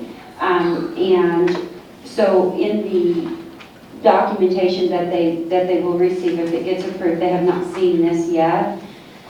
If they get approved. There's no guarantee they're going to get approved. That's true. So I said, if this gets approved, then the parents would receive this. And one of the things that we've communicated is based on your concerns last time is that they could make payments toward the enrollment fee and have up to 4 payments that they make toward that enrollment fee. The other thing is we sent out different letters to the parents since this meeting explaining that we would not charge any fees until October 1st, that we would waive all fees until October 1st. And the only reason we were able to do that is because we have a surplus of funds right now. Otherwise, and so we're tapping into a small reserve fund for that. But it's not something that we would be able to continue long term. And so based on the reviews, these parents would then be able to start October 1st with whatever level they get approved at, or they could very well fall into the category of financial waivers or scholarships as well. And those are the parents that Mr. Abundes was talking about that have applied for financial assistance. And another concern I had in our conversation last time, you had stated, we had the councilman here, and sorry he's not here today, but you had stated that the city had actually scored you very high But when I left the board meeting, the councilman was still here, and it was quite the contrary to what he told me. In fact, that the city was taking a second look. So that concerns me as well. The status that you gave us, that you scored very high, and then to hear it from the councilman that you didn't, and that the city was concerned, now concerns me as a school district. You know, these are our children. So that's a very big concern for me. I don't know where that information came from, but I have the scores. It was the state that we applied for, the State Education Agency, Texas Education Agency for the 21st Century Grant, and we scored very high on the proposal.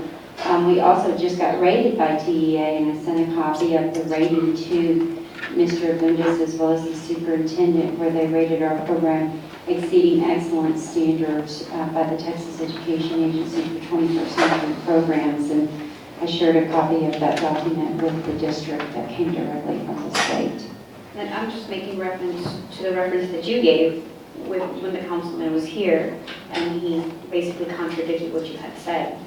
So I just want to make sure that whatever decision's made, it's made for our children. We're making this decision, and we need to make sure that we make the right one.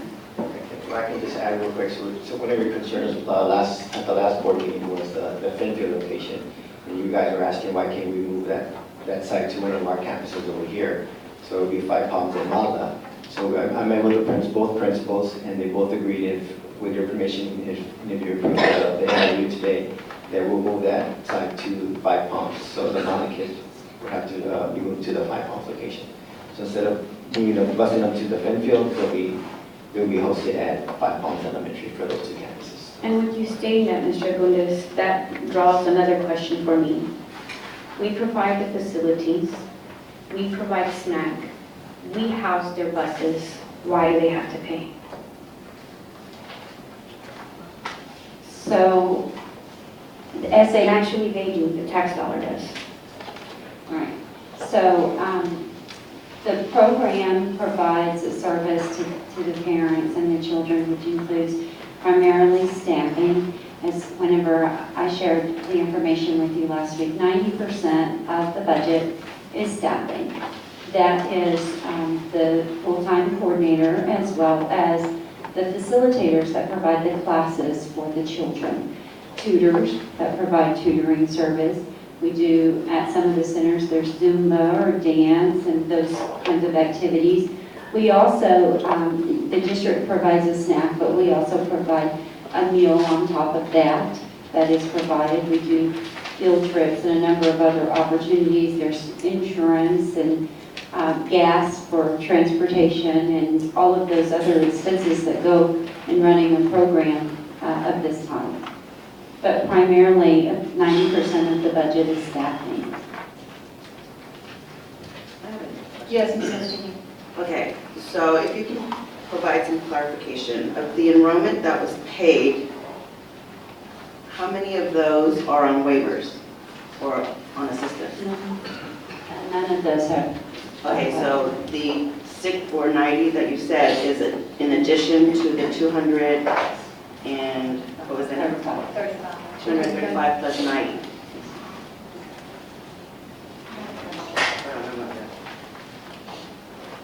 Okay, so that's roughly about 46 students per campus, and there's 7 campuses. So my question is, if there's no more enrollment, will there be campuses moved to one campus? Will there be busing? Consolidating, yes. Would that happen? Our hope, a lot of the parents are very ambivalent because they don't know what the final fees are going to be. And so our hope is that once we have this, we can start recruiting again and talking to parents who were once in our program last year or in the summer and re-engaging them, because a lot of them are still under the impression that it's still, even though we sent the letter that it could be $50 a week, and there's some anxiety over that, of course. So the answer is? So the answer, it could potentially happen if the enrollment slips, and that's something that we've done with Fenfield. We have 2 locations in one. We had talked with Mr. Abu just after this meeting about moving Fenfield to Madla and up at 5 Palms, and then transporting Madla every day to fight bombs would be the structure. And so there is a potential that those close in proximity could do that as well if enrollment does stay low. Okay, so we have 9 days left, because October 1st was the deadline, is the deadline for the enrollment fee. And then they're gonna have to start paying weekly, correct? Right. Okay. And so my question to Dr. Saavedra is, what if we do not approve this MOU? What then? Right now, we're not set up to provide, this district is not set up to provide after-school services.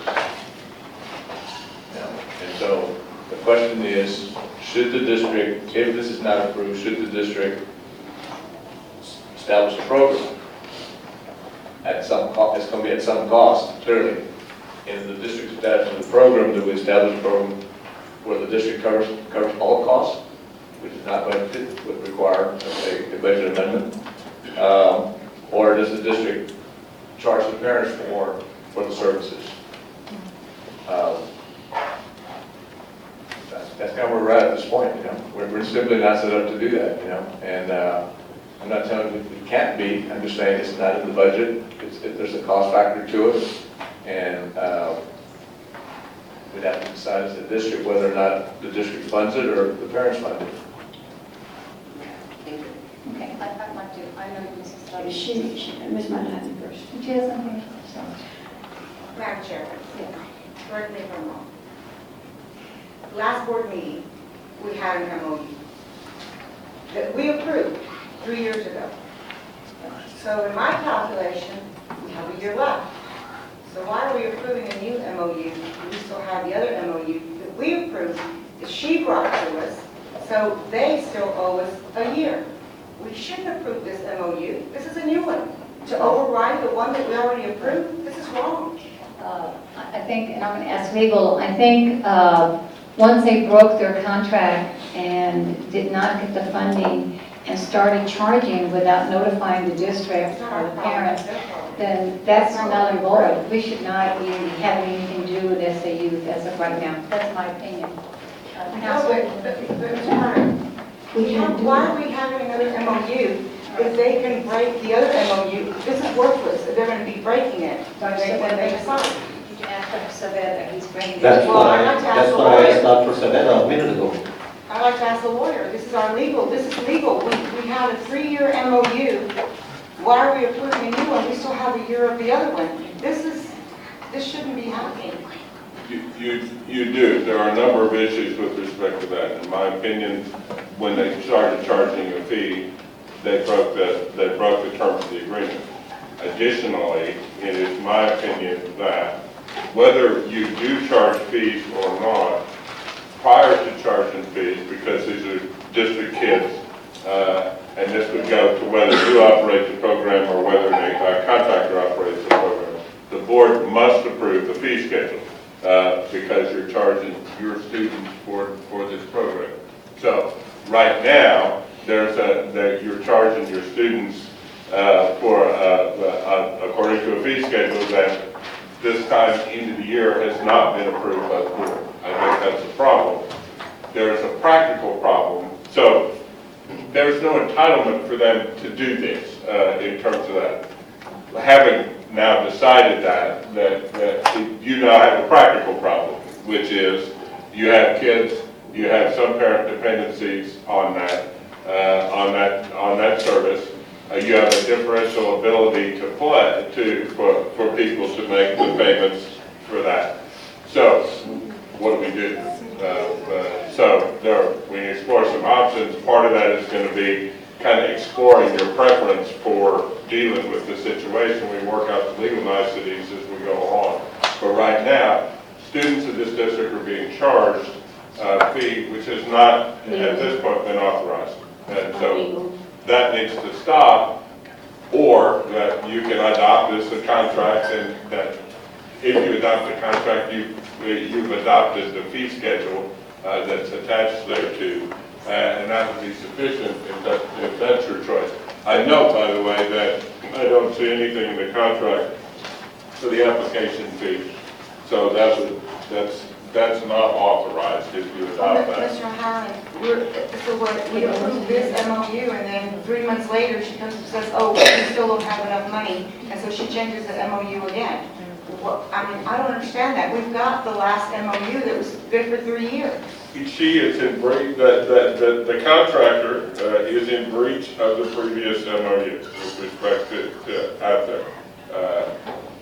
First off, before we pursue remedies in terms of and discuss those, part of that would be what do we do about the practical situation where We're charging illegally. we'll discuss remedies at a later point in terms of that. The first question kind of is, okay, what do we do in terms of what's out there? I think Mrs. Estrada has a question. Mr. Gunitz, it's my understanding from last meeting that we knew for some time that they weren't going to get this grant. Was there any way that the district could have stepped in at that point, back in, what was it, February, I can't remember what month they gave us? Could that have nipped in the bud and our children wouldn't be in the position that we are today? Had we done that? I really couldn't answer that. I wasn't in that position at that time. This came to me in August. I think the district learned about this sometime in August. I don't know if that's the right date, but I think it was sometime in August. It was not last February. Well, I don't, once again, we've charged parents already and it's been illegally done. They were charged illegally. So everything about this is just screaming no. If I can interject here, I think first let me give you a little history of what programs we have offered here at South San. When we started this, I think the first program we have, and Mr. Mata would know, and he can correct me if I'm wrong, I think we started with SA Parks and Rec. That was the first organization that came and did the after-school program at our campuses. And it allowed the employees, and there's employees that have probably worked the after-school program that know, it allowed our employees to do a little work extra after the workday there at the after-school program, and teachers as well. And it seemed to work well. And then all of a sudden, the district changed and went with the YWCA. And then the YWCA came in, and they provided the services for after-school, and all of this free of charge. The parents have never had to pay, never. So, and then I don't know what happened, but the YWCA is no longer our service provider, and then SA Youth came in. So there's been a constant change, but all through this time, the parents have never been charged for the after-school program. And actually, this is the first time that the program has even gone until 7 o'clock. It's usually 6 o'clock. And so I think, my personal opinion is, why can't we have our own program? You know, I know you're concerned about the cost, but I asked some of the former employees, what were you being paid as an aide there when you were taking care of the kids? And they were telling me it was $10 an hour for a couple of hours a day. And so if you look at, and then they said the ratio was 25-to-1 at the campus. So if you have 6 instructional aides and they're getting paid $10 an hour for, I think it's 2 or 3 hours, the school ends at what time at the elementary level? 3:10. So you're looking at 4:10, 5:10, maybe 2.5 hours to 45. So that's what, an extra 20, 30 bucks that the aides get to earn at the end of the day for taking care of our kids. And including teachers, the teachers get paid as well. So I think, yes, it's an added cost, but this is a travesty what's happened here. You know, this is just, I'm just shocked that this didn't come this far. Our parents should not be charged. They're taxpayers, it's their money. It's up to us to make sure we give the service to the kids. I think this is the best deal because the employees get to earn a little extra money. We don't have to provide bus transportation. It'll be at all the campuses where the parents will feel comfortable to pick up their kids. They don't have to travel to another building. The hours would be until 6 o'clock. We're already providing snacks ourselves. So I don't see how much more the cost would be. What I would like to see is to maybe have Dr. Saavedra come back with at another meeting before October though, because I think October 1st is when the registration ends. Is that correct? Well, I think if you don't approve this tonight, I believe they're probably going to stop the program pretty quickly, I guess. we're trying very hard to make a commitment to this program because this is our mission, this is what we do. And 90% of the parents on the survey that we recently did said that they wanted to stay with SAU, then they had a high percentage of confidence in the program, that they enjoyed the program, that they would like to keep the program. Half of them said they wanted to stay open till 7. More than half, 80% of them said they wanted to keep the meal. Those things I think would be important to look at was the parents' feedback on the program itself of the survey. I think that there are people that are upset by this, and I can certainly understand why. But we're trying to make a deep commitment to this, and we have spent over $100,000 during this period on staffing and keeping this program in place during this period to show the district that we are truly committed to making this work for the parents. I just have one more comment, Mrs. Estrada, take over. We had a citizen here that spoke that had mentioned that your grant at another district was approved. I think she said it was a $45,000 grant. I don't know if the parents still care or not. 5 schools. So how was it that the other district got their grants approved and ours did not? I think that parent was referring to the after-school challenge, Ms. Parlo, which we do have a grant for 3 of our campuses for the after-school challenge, and the YWCA runs that program for us. So we're still in partnership with the YWCA, and that's through the challenge program, again, for the 3 campuses. So maybe that's something that we need to look at. Let's visit with the YWCA and see if they would consider maybe. Yes, ma'am. I have the list. I was a parent. Sorry. Just if I can add real quick, remember that's being funded through the city. Right. Ms. Prado, we have 700,000 that's not even earning interest, we could use that. The simple fact is that we're doing something illegal right now by charging our parents. Right. I was a parent, I brought it up, but what I was referring to was the after-school challenge program. What I was saying is that the city is funding other schools in the district. We were funded with 75,000, and we only have 3 schools. Southwest has 5, and they were given 40. So they're making it work with less money. So maybe we can stretch our dollars. Okay, thank you. Thank you so much. I still think, maybe we should look at our own after-school program. Of course, it takes money. We need to find out what it would cost to do that. And maybe bring that information to the board for consideration to see if that's something they would like to do. Hold on, Dr. Savera. I think Mrs. Estrada has something. Will we be returning the money to the parents because it's illegal? So our MOU, if you did not mention a fee, but our board and our agency passed a fee structure for us to be able to charge our clients, and we're an independent nonprofit organization. But we didn't. So it's being done illegally. We didn't approve this. So are we going to refund our parents? I'd have to talk to a lot of different people to I make that believe that determination. today we came to this board knowing that we were going to talk about SAU. And so whoever had to be here for this program should have been here. This is a very big issue. We have danced in circles since the last time, and we're still not getting the answers that we need. Today we find out that we are illegally charging our parents. It's illegal because the board did not approve to charge these parents. We didn't approve an MOU. So they're illegally being charged. My question to you is, will they get their money back? Because it's illegal. We're a separate entity, and our nonprofit organization approved a fee structure. And I understand that the school board also is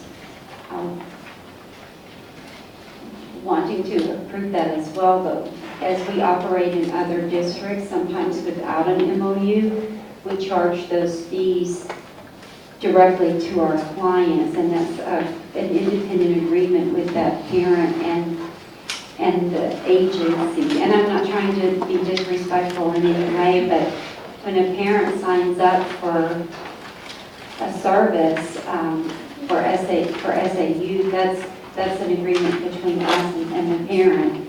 And also during this period for So why are we almost- here today then, if you can do that on your own outside of South San ISD because you don't need the board's approval, then why are we here today? SAU would be able to operate one center. We operate on your campuses, and So you so, can use our campus. so the campus is the ideal place to operate a program, and for the parents, peace of mind and safety and all of those things. They don't want to have their kids transported outside of the campus most of the time, and that's the issue that we're also having with MAVA and Five Palms. They want the kids to be on the campus. They also trust the staff that have been in this program for many years. One of the comments they made was they like the consistency of the people that they've been working with, and they trust the staff, they like the staff, their kids like the staff, they want to, they enjoy that relationship, and so their relationship with our agency has been long-standing. And I understand that people have been blindsided and that there is an issue with trust now. I do understand that, ma'am, very, very well. We had the same conversation last time around. And that same trust and that same relationship our children had with our employees here at South San ISD. I think that, like Ms. Prado said, if we look into our own care, we're not only feeding back into our community, because a lot of our teachers live here in the South San area. So we'll be feeding back into our community, putting food on our tables, helping the teachers and our paraprofessionals out. So I think that's actually a great idea. There is no FOU. The parents are being illegally charged, and like I said, nothing has made sense. Every question we ask gets answered with a question. So for me, it's just like a screen, a red light, stop, and that's it. I think we've heard from just about everybody on this board on their feelings about the program. We're in a difficult situation because if we don't, first of all, I think Ms. Mottler is right, we should even be approving another contract when we already had one. It's still in existence. Although now all you're doing is changing the fee schedule. But other than that, the contract was for 3 years, so that's still in existence. So, I'm sorry, Ms. Lamont. So maybe this is something that we should table and allow Dr. Savella time to come back to the board with some numbers on what it would cost the district to run an after-school program at the campuses. Ms. Barlow, I'm not sure that tabling would be a good idea. I mean, I read the board. Y'all would like to provide, you want the district to provide service. We'll start working on that. Let us go do the work, set it up as quickly as we can set it up. It may take a week. I'm not sure what it's going to take, but it's going to take some time to set it up. Just to give you a ballpark figure, as they stated, was challenged. Those programs, those 3 schools that we have been challenged, they operate at about $25,000 a year.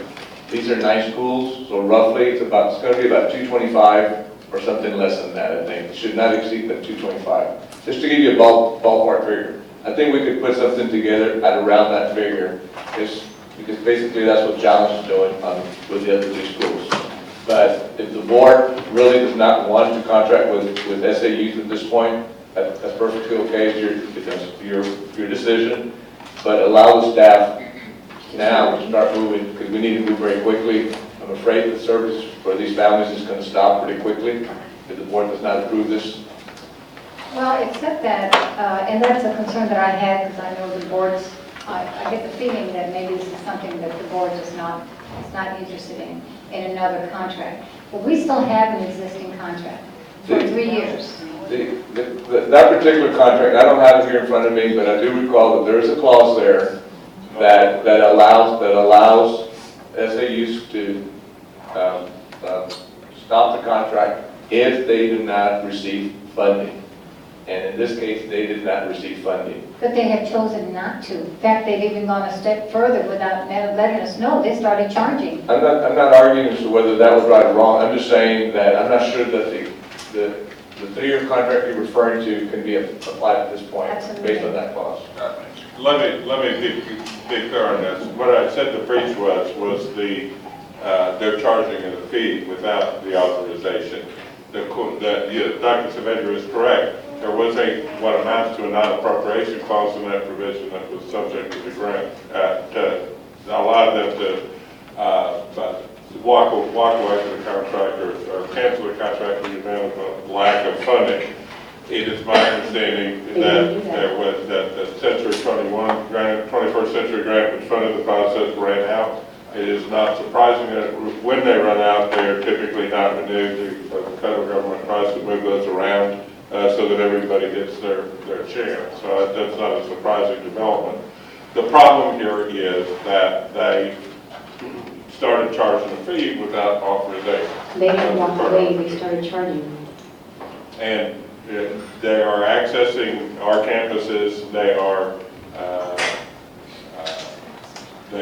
using our facilities, they're accessing our students to conduct a business activity, whether they're nonprofit or not. It's still a business activity. In my opinion, the fee schedule has to be approved before it can be charged in this arrangement. If they want to totally operate outside the school system, then they can do whatever they want to do. But as long as they're accessing our kids and using our facilities, they're going to be subject to your fee. And that's the breach. So let me ask you something. Ms. Estrada asked her if the parents are going to get their money back, and she kind of, we never got an answer, but my feeling from what she tried to answer is that no, they're not going to get their money back because she made a commitment with them. So legal, I mean, if she's doing this without our approval, why are they not getting their money back? She can't. We kind of reached this compromise at the last meeting, if you'll recall, that she wasn't charged until we got to this night, and so where we could make a decision. That authorization has run out. In my opinion, at this point, as long as she's operating on your campuses, she cannot charge a fee for those services unless the board takes action and authorizes that. So it's going to require an affirmative action on your part in order to do that. If you don't do that, as is your right, you can do that, and then we're going to have to figure out, we're going to scramble around and figure out what we do. So the authority, as far as I'm concerned, is because of what the discussions were at the last meeting, expires tonight in terms of that, to the extent that there has been any trouble. Okay, I think Ms. Estrada and then Mr. Mata have questions. My question to her was if she can operate outside South San ISD, then why did she do this? And her answer was the facility. So basically, so they can make their money. I mean, she said the facility. Ma'am, so SAU spent $2.1 million last year on the program in this district. That was the cost of the program. I understand that there are after-school care programs. 21st Century is a totally different program, and the youth development programs that we are running provide so much more than just an after-school care program. May I intercede there? Our teachers can also provide so much more. Yes, They're not any less than the program that we have today. And we hire a number of those teachers. We have a number of them working for SAU as well as the paraprofessionals. So at a $50 fee per week, that would be 60% of the previous funding, which would be $1.1 million. A $35 on average fee per parent would bring 40% of the previous funding, or $640,000. And a $20 on average, which is what is being proposed, after you look at the fee waivers and the percentage of parents that are going to get reductions, is on average $20 per parent, per child, is $462 at $462,000. We still have to raise well over $800,000 to operate a reduced program. It costs a minimum of $300,000 to run each program at each site for us at the level that we run it. And that is actually less than the state average. The state average for a program of this type of quality out-of-school time youth development program, according to the Texas Education Agency and the after-school quality networks that are out there, is $2,500 per child per year. And so I understand that there are programs that could be provided for less, and we surveyed the parents because of your concerns last week or 2 weeks ago, and asked them, would you be happy with an after-school care program? Could we minimize it? Do you have that survey? Yes, ma'am, I do. I have a question for council. Since they've already started charging, the parents have already paid, and I think there was 122 parents that have paid so far. It's increased. They just said it increased. It increased. So those that have paid, do they not, as their youth, have an obligation to provide them that service? They've paid the enrollment fee. We haven't been charging them weekly fees at all. No parent has paid weekly fees. It's a registration fee, which is typical for a lot of out-of-school time programs, to charge a registration fee. So what happens if they don't pay their weekly fee? Starting October 1st, we're going to try to work with those parents who are unable to afford it. So if they can't afford it, then what happens? Well, that's why we have the application for assistance. And if they deny the application for assistance, what happens to those kids? Well, we budgeted for at least 100 of them to get approved for financial waivers. So that'll still leave you with 207 that would be hanging. The majority of the parents have told us, based on the survey, that they would be willing to pay. And they're putting between the $25 and $35 a week on the surveys. Up to some of them even to 50. Mr. Mata. I want to remind the board that because of the lack of communication between SAU and the district and the city, this is why we're in this situation. SAU knew that they were in trouble, that they didn't have the funding. They did not come forward with information.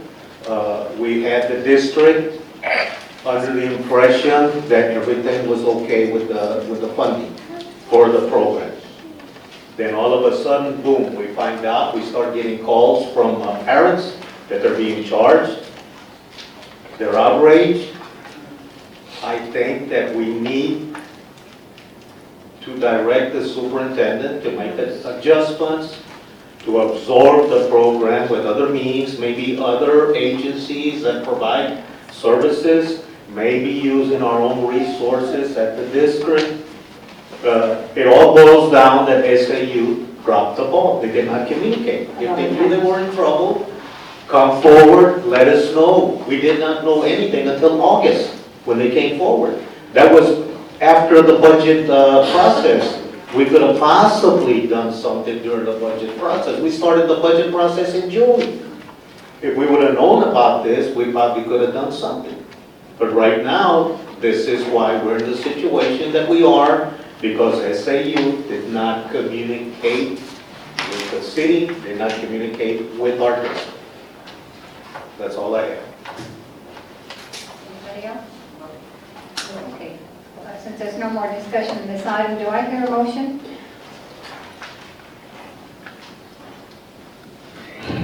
Legal, how do we do that? Which direction? Okay, let me just tell you where we are in terms of what the option is. It is my opinion that the temporary deal that we had about leaving them here was till tonight.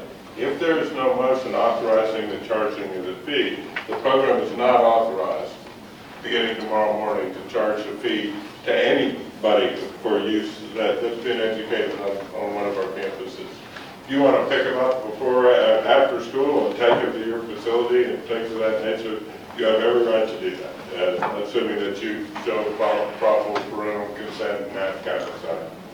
So But with that, if nothing passes, there is no authorization to charge a fee to our parents for access to this program. That may mean practically that there is no program beginning tomorrow, just be aware of that, but there is no authorization beginning tomorrow to charge anybody anything in terms of program. There has never been. There's a reasonable chance that those funds will be required to be reimbursed.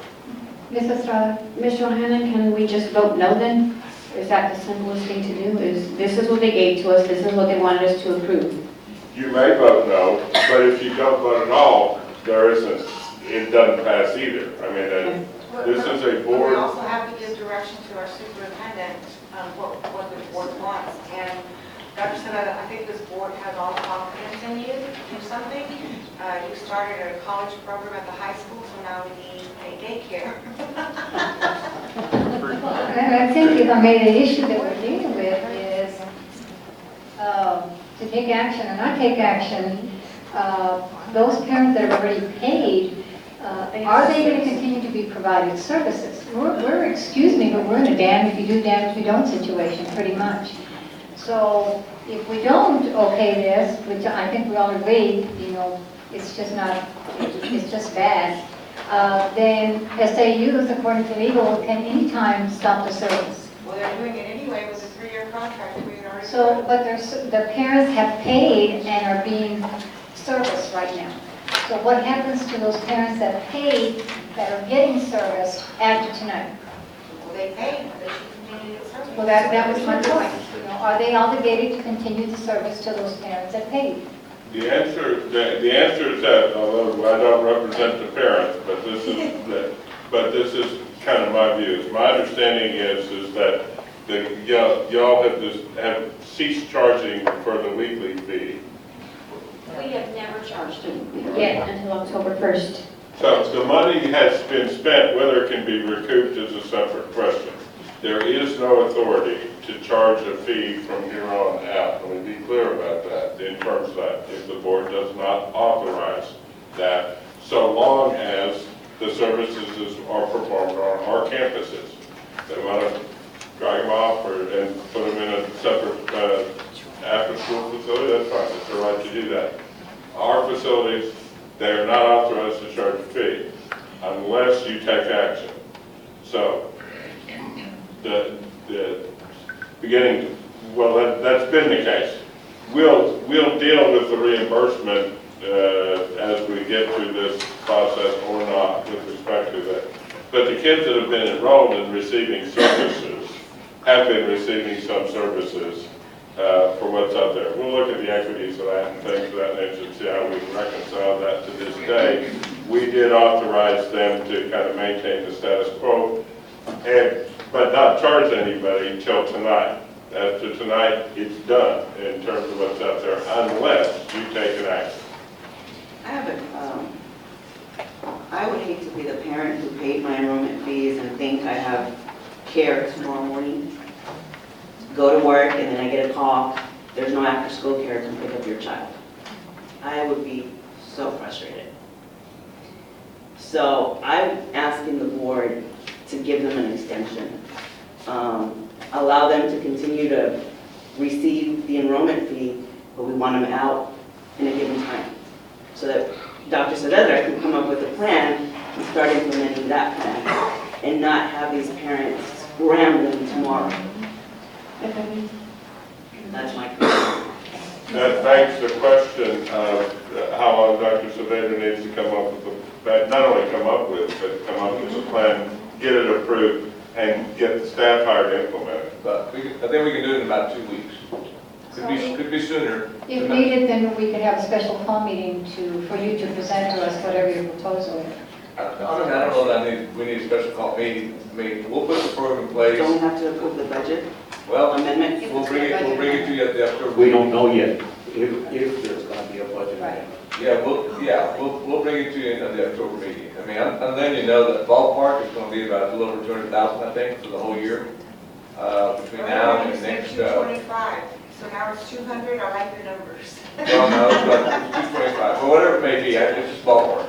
Okay. But I guess my concern is, like Mr. Seguin says, if we wait until the October meeting and if the services are dropped, then you're gonna have families without services.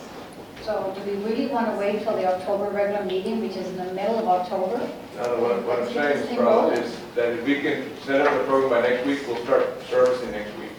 I don't need a board vote, I think, to start servicing the kids. I'm not gonna spend over $25,000 between now and the October meeting, to give you an idea. You know, I think we can start running it as quickly as we can. The real question to Ms. Lamont is, you know, the board does not approve this MOU tonight. How much longer could you continue to provide services? So based on what I'm hearing, we could continue operating our Finfield Center, which accommodates, it has a building capacity of 400. And currently, those who have paid the fees, it's 235. All of those parents could be accommodated and moved over to that center. And they would not lose anything because all their enrollment fees would be paid. We could bust them over. But I would like it to... the 235 certainly, and up to 400. But we wouldn't be able to serve the number that we did last year at that facility alone. We have to find a different facility to operate in. Now, if you could give us until Friday though to make that transition and notify the parents, that would help, because if we could just stay onto the campus until then, and then start busing them on Monday to the Finfield Center, then that would work for us. If I can just add, I would communicate with the principals so that way they know, just like the bus system, they know which kids to pick up and set aside for the SAE. I strongly would recommend, if possible, and I'm a parent with 3 children, if the parents are making the decision by enrolling their children, by opting for the services. And I just think that for the number of parents that have decided to enroll already, it looks like we're moving in a positive direction with those parents, and they are happy with the services that we're providing. And I think that those parents have voiced that in their survey and in the responses that they've given us, that they would like to continue those services. And one of the things they've also voiced is that the facility that is an option as an alternative is not ideal. We're not making any money off this program. We're a nonprofit organization, and we're not making any income off this program, I can assure you. It is going to the services to the kids.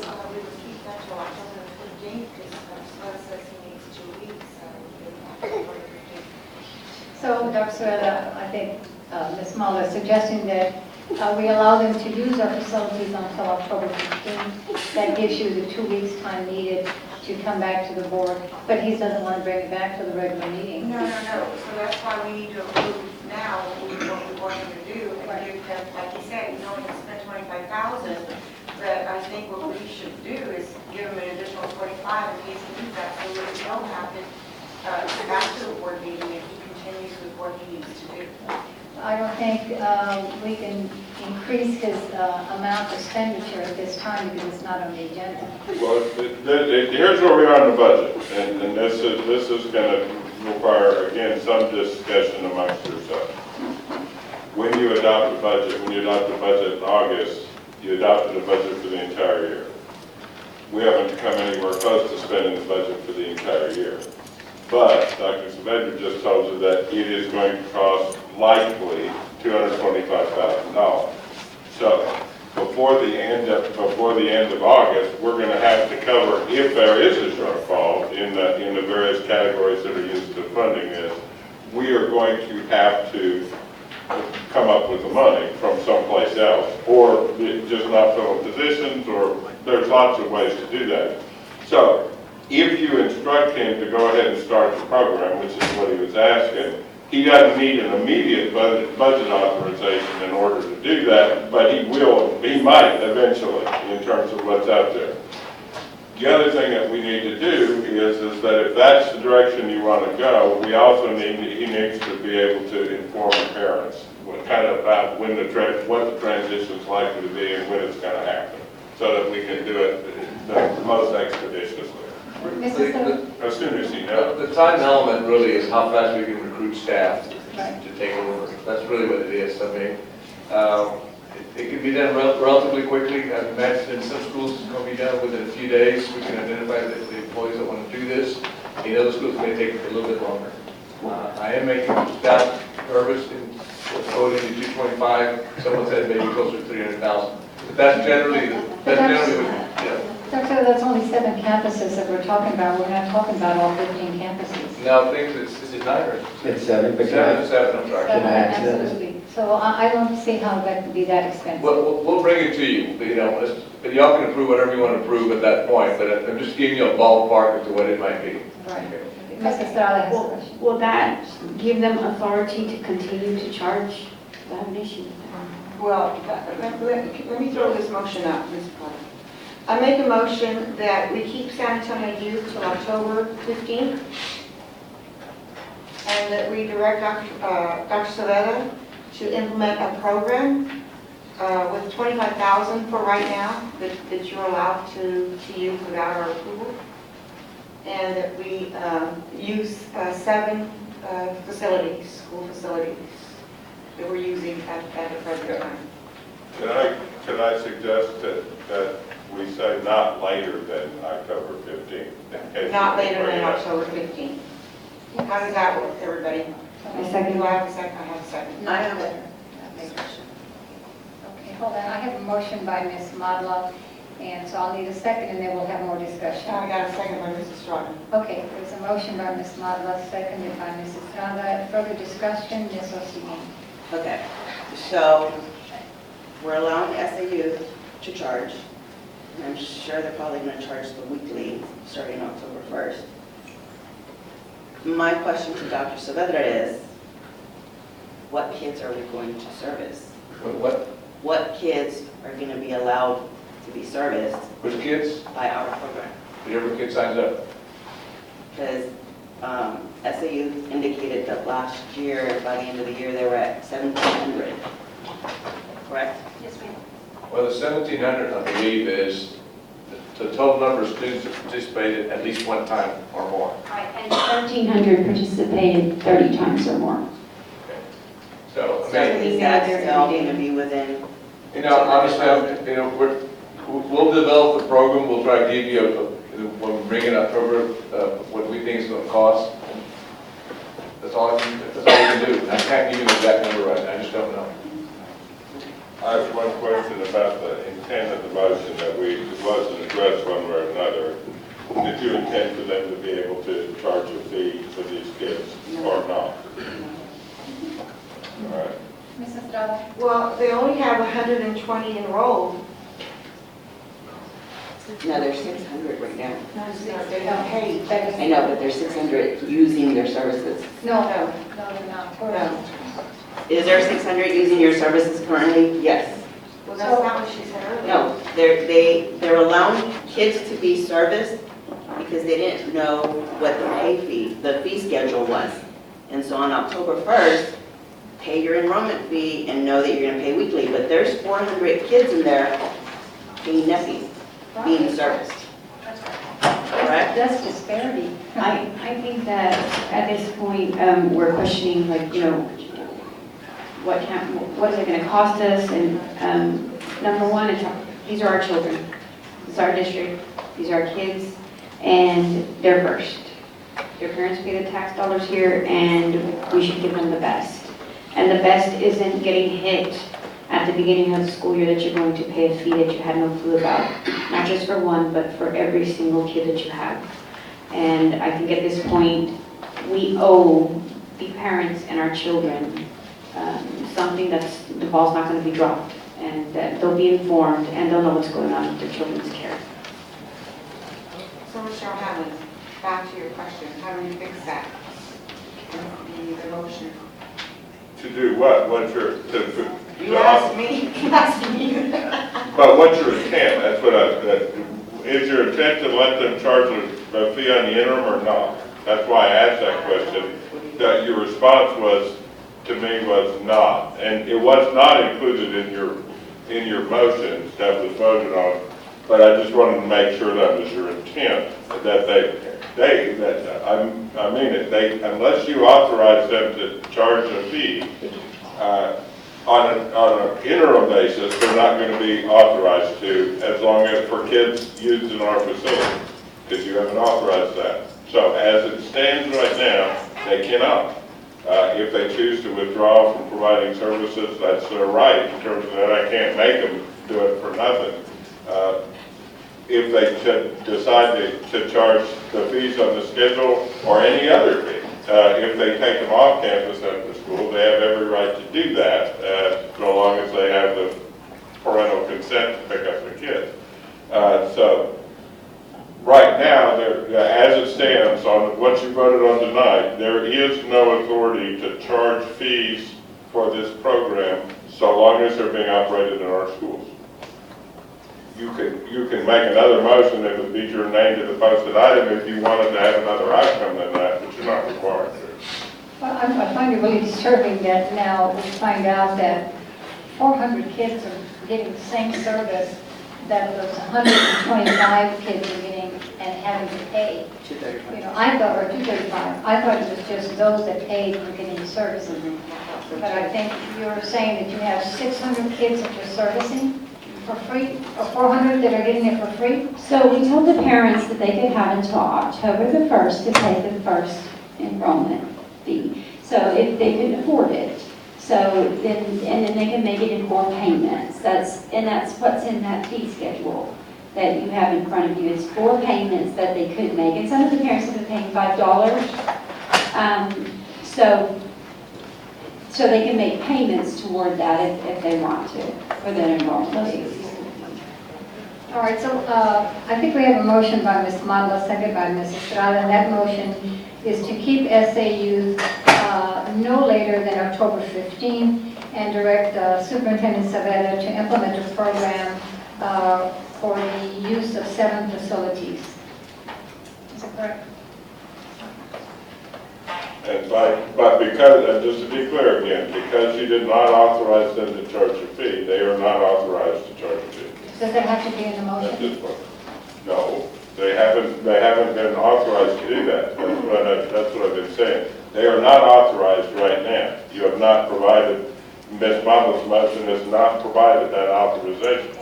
So the answer is no. That's clear enough. I want to make sure that she at least thought about it and the board thought about what that before it voted. But the failure to add that to your motion means there's no authority. Okay. All right, so we have a motion and a second. Roll call that, please. Mrs. Carter? Yes. Mrs. Estrada? Yes. Mrs. Ostrowski? Yes. Mr. Mata? Yes. Mrs. Guerra? Yes. Mrs. Madafreda? Yes. Motion passes. Thank you. Okay, moving on. Next item on the agenda is number 3. I'm sorry. I think I saw Mr. Cosas here. Yes. Dr. Saavedra, do you want to go ahead and do the report on Fitch report, please? Number 2 under presentations is a presentation of the Fitch rating report of the South San Antonio Independent School District. Ms. Barlow, members of the board, Fitch Rating Incorporated did a review of the district, and they do this on a regular basis every year and a half, 2 years or so. It had been nearly 2 years since the last time they had reviewed the district. They send the district a series of questions to respond to, and we did, and sent it back to them. They also requested a phone conference call to discuss our responses with them. They requested that our CFO, our Executive Director for Finance, myself as Superintendent, and Dr. Castleberry as Conservator participate in that conference call. The result of their review and the issuing of their report, they maintained the district at the same rating, which is A+ rating, which is for that particular agency the highest rating that they offer. However, the outlook, they did change the outlook from stable to negative. So with that, myself, and I'm sure Mr. Acosta would be happy to respond to any questions you might have, or Mr. Martinez. Mr. Acosta? You're right. Hiring squad. Hi, good evening. Just for the record, my name is Richard Acosta. I'm with RBC Capital Markets, and we're the district's financial advisor. Thank you for the opportunity to come up here and provide some clarification on the rating. Were you going to brief us on the report? Do you have that report? Oh, yes, I do. So the Fitch rating, they generally, they have a process where if the district is inactive for a period of 18 months to 2 years, they will go by, if the district has debt that's outstanding, they will, if they rated in the past, they will go back and reaffirm or re-rate the credit. So in other words, the district over the years has issued various series of bonds, and we've gone to 2 rating agencies, primarily Fitch and S&P. And we have not been active for the last 2 years. We haven't issued out bonds since 2014. So the Fitch, through their rating, their credit, through their policy, and it has to also go back with the Dodd-Frank Act, they have to kind of adhere to the investors and say, we are going to go back and rate this credit, even though the district has not requested this. And so that was part of the reason they did this rating process, as well as the fact that they also did some recalibrations. Their own metrics that they use to rate every municipality, every credit that they do, they change their rating guidelines. And so they also said within 1 year they were going to visit every credit that they had a rating on throughout the United States, and they were going to reassign a rating to them based on the new guidelines that they had. So they started that process, and like we said, this is not downgraded. The district has maintained their rating, and it's an A+, which is a very good rating. But they did say there were some concerns, and they put it on the district on a negative outlook, saying if the district does not address or change certain things, that they could potentially be downgraded. So that was the reason for the rating. Historically, we've been in the market every year, every 2 years, so we haven't had one of these independent outlooks in a while, because every time we do go to the rating agencies, they look at all the debt outstanding and re-rate it and reaffirm the re-rating, so to speak. So there are some of their concerns that they had. They had some, obviously they think the reserve levels are very satisfactory, are in line, but they are concerned that given some of the unbudgeted expenditures that they've seen, that would create some downward pressure. They also did mention the investigation or the TEA, the oversight that we have, and they said that there has been mechanisms that have been put in place that they feel are good, but if there continues to be on further investigations that could hamper the rating as well. They also say that the debt outstanding is at a good level per capita. But one of the major concerns that they have, and which is not new to the district, is the revenue. And they say revenue being that they look at your average daily attendance. And it's a declining district. But this is not new to South San. It's not new to any of the districts in San Antonio. We see San Antonio ISD, for example, losing students. They have really dwindled quite a bit. Harlandale, yourself. So it's a matter of the population, as well as first-time home buyers sometimes moving out of the district. I'm not a demographer, so I can't speak to this, but this is a trend that's been going on for some time. And so those are one of the concerns they had. They also look at your average median income, and they constantly say, well, the district is in a below median income, and they put that as a negative. But then at the same time, they put it as a positive that you receive more state aid. So it's kind of a catch-22. I think they would rather have the district not receive any state aid if they have a real strong, solid base, but they also recognize that you can receive state aid so for that. So that's kind of the rating as far as some of their concerns with that. Again, it's not a downgrade. The other thing that I would also like to clarify is that you do receive PSF guarantee. The PSF guarantee is a AAA rating from the state. So if we were to go and to borrow money, and let me back up here. This only affects you the ability to borrow new money. So if you were going to go build a new high school or to go back and refund some of your debt, we would apply to the TEA, and we would get the PSF guarantee, which we have been, and we're still eligible to receive. Once we get that PSF, if the investors look at it, and it's a AAA rating. That AAA rating provides investors a lot of comfort. It says if the district fails to make a payment, we can step in, and the TEA will step in and make that payment on their behalf. That's never happened to the district, and it's a very low probability. Given where your taxes are, given that the debt that you issue is unlimited tax, you have the ability to tax at whatever rate you need to make those payments. But the investors look at the AAA rating, and then they also look at your underlying rating, which is A+, and that's where they say. Depends on where you're at, and they kind of tweak their interest rate to accommodate that A+. So it's slightly more expensive if you were to get downgraded, but in this case you did not get downgraded, so it doesn't cost you anything. Your outstanding debt doesn't change, your payments are the same. It doesn't affect your ability to run continue to do your normal maintenance and operation. The only thing this really affects is your debt, and if we go into the market, it's just that there's no change in the rating, it's just a negative outlook if those trends continue. And then let me back up here again. This is not new to the district. We've seen before that they put the district on a negative outlook, and then they come back and revisit the credit, and they say it's stable. And so it goes up and down. This is not a new trend at all.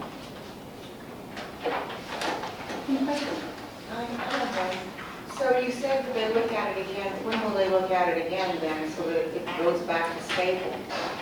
Well, if we did nothing, within that 18-month to 2-year period, they would revisit the credit. But if we decided to go back and do a refunding, say 6 months from now or a year, investors would like for us to get a rating. So we can choose which rating agency and that's what we look at, which rating agencies our investors really looking at. I would say out of all 3 rating agencies, Fitch is the highest one that investors really value the most is Moody's. Then the next is S&P, and the last is Fitch. So when you go through and you tell an investor, I would like, here's a Fitch rating or here's a Moody's rating, they say this is a little bit, these guys basically do their homework a little more. But that's going to be up to us when we go. If we don't do anything, they will revisit that credit within 18 months to 2 years.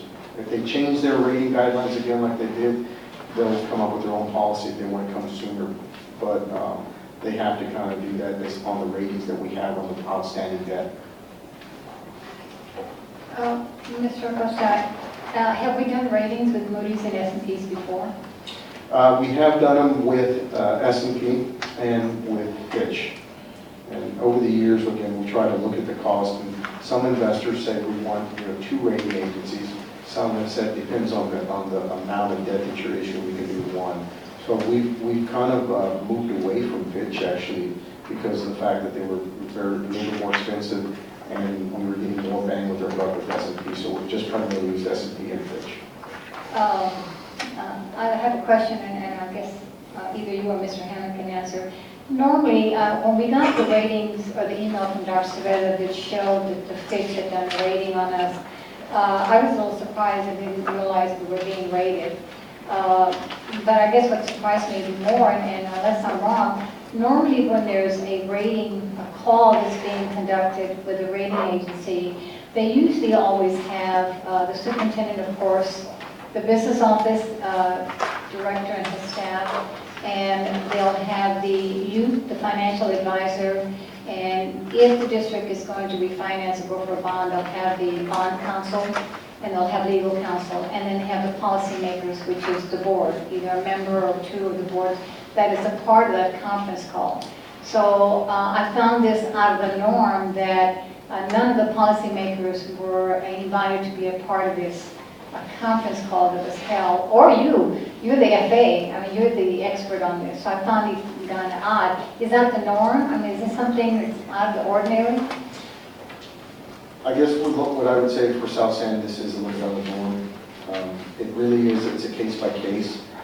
Certainly, if you go to the city of San Antonio, they would not exclude the mayor. But historically speaking, since we have been in the market, since we have been in the position to set the refunding, to do new money, we are the ones that call the rating agents and said, we are going to have a rating conference call with you to discuss our credit, all the great things that are happening at the district and through our spend. In this case here, since we have an issue, they kind of dictated the call, and we could have been involved. I'd like to get the board involved just because it gives a community perspective, but their rationale for the downgrade is really not the board. It's more about the revenue, the decline, some of the budgeting. So, but yes, it is a little bit out of the norm for South San. Absolutely. And I think, Dr. Saavedra, on your cover sheet, you annotated there that Fitch requires a review every 1 or 2 years. But if you look at the page 15 of their Fitch rating, under the rating history, there's a little block. Actually, the data there shows that they did a rating back in 2000, and then they did one in 2003, which is actually 3 years. But then they didn't do another rating until 2010. So I think it just depends on what the district is doing, if anything, at that time. It could be, like you said, it's a yearly thing or every 2 years, but the history doesn't show that here. The other question I have is on the credit profile. Let's see, that's on page 14, if I'm not mistaken.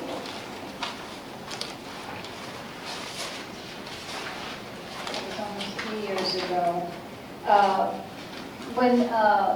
When you sent me the information on the Fitch, and I realized that I called Mr. Acosta and asked him if he was a part of that call, and he said no, that in fact, I think you're only aware of it because you got the questions that were sent to you from staff. And Mr. O'Hanlon was not aware of it, so I asked Mr. O'Hanlon, is it okay if I call Fitch because I have questions?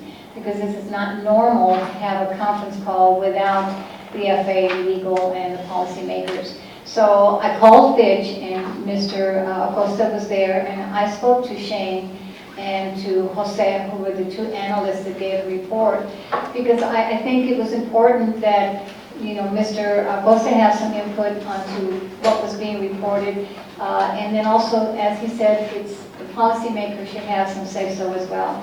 And I know that Dr. Castleberry was part of the call because they requested her to be there. So they did say that the call, they directed the call, they requested it, and they did request that you be involved, Castleberry and the staff. But he also said that it's up to the administration of who they want to be a part of that call. So I don't know if it was just, did you just think that the board did not need to be a part of it, or that Mr. Acosta did not to be a part of it? Or what was your thinking on the call? They initiated the call. Right. They told us specifically who they wanted in the call, and that's basically who we produced. The people that they said they wanted on the call were the people that were on the call. Because what they had said was it's up to the superintendent. I'm sure if we had said, or I had said specifically, can I have board members, can I have the financial advisor and so forth, I'm sure they would have said okay. Right. But they did not make that request. Okay. All right. So in the report, of course, they annotated all the expenditures, and I think you did respond on that. We had some expenditures that were unexpected, such as the auditorium, Right. Of course, the laptops and the Chromebooks, and I think you responded very well. This is just something that we didn't expect. So we took a hit on the rating because of that. But I think next year, we shouldn't have that issue. You've been funded through capital outlay, we have money to address issues, unless it's something drastic, you know, a big hailstorm or something, and we're gonna have something, an emergency that has to come up. But I think you said, Mr. Acosta, that reviews can be done, and Helen had asked how often, every 18 months, is that correct? So, the rating, whenever we go to do a refunding or new money, we actually pay for that rating. We ask them, this is a new bond that we're going to issue out, and we pay for it. At that point, they do a review on those bonds along with all their outstanding debt. Now, if we do not do anything, that review will happen automatically within 18 to 24 months. So and we do not pay for that. So we could request something maybe a year and a half out if we get that. But again, let me just clarify, because you said, I just want to make sure you said your rating is hit. The rating has not changed at all, because I wanted to make sure that you're very clear. I think you guys are doing a good job. It's just that they always assign, they either assign negative, stable, or positive. And those are the three, that's just part of their thing, they have to do that second part. So, And as you said, the district it's fluctuated every time they do reviews. It does. From stable to negative to stable, and in fact, in the 2010 bond, I think, here, it was stable, and stable in 14 and negative. And I think you have record also that in previous years, even prior to that, it's been a constant change. yes, ma'am, we tried that, we went back and looked, and that's all, you've had a lot of upgrades throughout the years, and so. I guess the point I'm getting at is that we haven't got, they looked at all of our expenditures in the general fund, but of course, as you explained to them, these were unexpected, we didn't have a choice. And knowing we were going to take the hit, Dr. Castleberry is here to make sure that we as a district are doing our job fiscally to make sure that our expenditures, we meet the expenditures that are needed and that we're not overspending. And, you know, the decision, when the board made that decision to approve the renovations of the auditorium and also to improve the Chromebooks that we bought for the high school, the board voted, I think, just about unanimous on these cases. But at that time, Dr. Castleberry did not object to our approving these items. So for us to have taken, I shouldn't say take a hit, but for them to have looked at it like we shouldn't be doing that, you know, we were given the okay. And it was your recommendation, and then Dr. Castleberry did not object to it. So, you know, we did what was right for the children of our district. I don't believe that they're blaming the board. No one's blaming the board. They basically look at the fact that we had some unexpected expenditures. Right. And we have to dip into the fund balance, basically. Absolutely. And for the record, Dr. Castleberry was not actually in the district when we approved the auditorium. She came in the second half. She was here in reference to the iPads, and you might recall that the board made a decision at that time not to move money. The intent was to put it back in fund balance. Right. That did not happen. Right. You know, and I strongly encourage the board to put it back into fund balance. And the board decided not to do that. Right. But that wasn't the sole reason why their evaluation came out like that. No, ma'am, that's the sole reason. They noted the forensic audit report, the auditorium, That's correct. and the Chromepad. So it wasn't just solely that. There were That's correct. several items that they listed on that. Yes. So I guess with that being said, the only other item that they referenced to, and I need to ask Mr. Acosta, are we the only district that you know of that has not done a TRE? No, there were several districts here that have not done That TREs. still have not done Yeah. TREs. I know there are a lot that have, but there's several that have not taken it. Yeah, you held that line, that's correct. There are others that have done that, and so that brings up another point, there's additional revenue. If you do decide, you've always had that in your pocket. Right.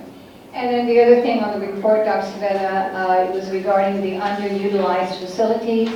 My question to you is, are the closures of schools the only answer to underutilized facilities? The what now? Are the closures of schools, is that the only answer for underutilized facilities? The selling of facilities might be another answer. Building enrollment would fill up the schools. I mean, to answer your question, closing schools is not the only answer. Right. You know, clearly, I mean, as you saw in the enrollment report, we're on a decline on enrollment and have been for several years. And the utilization, for example, when we reported it last year was at 63%, and it has now dropped to 60%. You know, so if the decline continues, the utilization percentage continues to be reduced also. But there are other things that could be done with the facilities besides closing a school. Yes, ma'am. You can open up different programs. Right. You know, you can do all sorts of things with the facilities. The question is, yeah, how do you manage a decline in enrollment? If I may, also, when we stated earlier that there should be no surprises this year, I can tell you we're already headed toward that unless we control expenditures. You know, what I stated earlier about the lack of revenue due to the drop in enrollment. That's one of the reasons that I keep pushing that we need to be very careful with what expenditures we make this fiscal year, even though it may be in the budget. Because quite frankly, it's important that we try to build that fund balance back up. I think that's all the questions I have and the answers. I'm glad that our rating has not changed, that we still have an A+, which is an excellent rating, as you said. And I think the issue with the stable to negative, I think in the month that as the time goes by, I think we're able to change that back into stable. It's just going to take time to get that done. I agree, and going forward, I would just ask that if these kinds of questions that come up, you know, certainly try to lean on me as a resource, and we'd love to get involved and help it out. But we work for the district, so however we can help, we certainly will. Thank you, Mr. Acosta. Mr. Mata has a question. I'm sorry. Mr. Acosta, thank you for telling us what we need to hear. My question to you is that possibly in the future, South San ISD will be considering a bond. Superintendent has mentioned it, and I don't know where we're at yet there, but it's in the future of South San. We have campuses that really need to be rebuilt. I don't know how many the community can afford to do, but under the situation that we're under right now, financially, fiduciary, would that rating affect our bond in the future? I'm talking about maybe a year from now. Right now, no. I really don't believe so. You've got an A+ rating. Again, it takes some time for this cycle to work through itself. We would look at S&P as well. And again, you would have your AAA rating, so it really would not affect the bonding capacity. And to further that, we've actually, again, we've done some refundings. We've moved some money aside to kind of start preparing for that bond in the event that you do want to do that in the near future. So we are planning for that, but I think you'll be fine. Yes, because the reason I mentioned that is because it's out there in the community. You know, they're concerned about their board members, they're concerned about the financial situation of our district, and that's why I asked these questions. The INS side is, it's not something you can really manage on a regular basis, because once we issue out that debt, it's like your house payment. You sign, you structure interest payments and payments. It's kind of set already, so it's not something that you have to terribly actively manage. But that's something that we do. We look for opportunities to kind of tweak it if we can reduce the interest expenses and so forth. So I think your biggest concern really going forward is the interest rates. That's where you're going to have, that's going to eat into your bonding capacity. It's not your rating, because you've got a AAA rating from the state, you've got a very high investment grade rating, A+, and interest rates are at all-time low right now. They're over the last 20 Hopefully years. they'll stay there. Yeah, well, that's, I mean, so we're showing that over the last 20 years, 99% of the time, they have not been higher than what they're at right now. So if you wait several years out, rates may come up, and if they do, that just makes it more expensive to borrow. And then the whole situation of the country. Yeah. But you've got to do what your constituents want, so. Exactly. Yeah. Exactly. and they deserve the best. Thanks. Thank you. Yes, Mrs. Mr. Acosta, when we normally pay for a rating, what's that fee? They have a discount for schools, but on something like maybe about $20 million or about $30 million, I believe it's around $15,000. And we normally negotiate with them and get it a little bit lower. And then is it more extensive than what we received, or is it pretty much the same? Is it, you definitely get some benefit, because if you were to go and just say, I'm not going to have this rating, you would pay a lot more interest rate. So our, most investors, they have a policy as well, based upon their credit, the money that they're investing in, they have to have a certain investment grade underlying, and then the PSF is just on top of that. It's like icing on top of that. So we would need to get rated in order for us to attract the people that are going to let us borrow the money. So, And I understand that, but the amount of work that went into this one, is it more extensive? no, this was just like a review. They simply looked at, they pulled all the CAFRs and started reviewing stuff, and then I believe they just sent the district some questionnaires and said, hey, can you answer these following questions, and would you be available for a conference call to talk about that? But when we go in front of the rating agencies, my experience is always, let's tell them everything that's good that's happening. You can do the research, and we'll be very straightforward with all your questions, but we're going to put our spin on it first, and then you can work off our side. And that's what most issuers, they do a rating presentation, that's why they call them, they talk about all the great things they're doing, and also some of the negative things, and say, let me address them right now, let us address it, not you do the homework. So it's a more extensive on the front end. Thank you. Thank you, Mr. Acosta. Any more questions for Mr. Acosta? Okay, thank you so much. Thank you. Okay. Okay, next item on the agenda is item number 3, discussion and possible action to approve a board policy that prohibits school board election campaign contributions from contractors and vendors that conduct business with South San Antonio ISD. Dr. Savetta. Well, members of the board, this is an item requested by Ms. Madeline Fraser and Mr. Mata, so I'll turn it over to them. Ms. Carter, this board has been very good about transparency, and Mr. Mata and I just decided on this to furthermore the transparency. But after getting the bills from the attorney, I don't even know, I know he researched this, I don't even know if this is even possible. I have. I've done extensive, fairly extensive research on this. We got a memo, I didn't bring it tonight, I'll send it to you, all the board members in the morning. Here's my call with respect to that.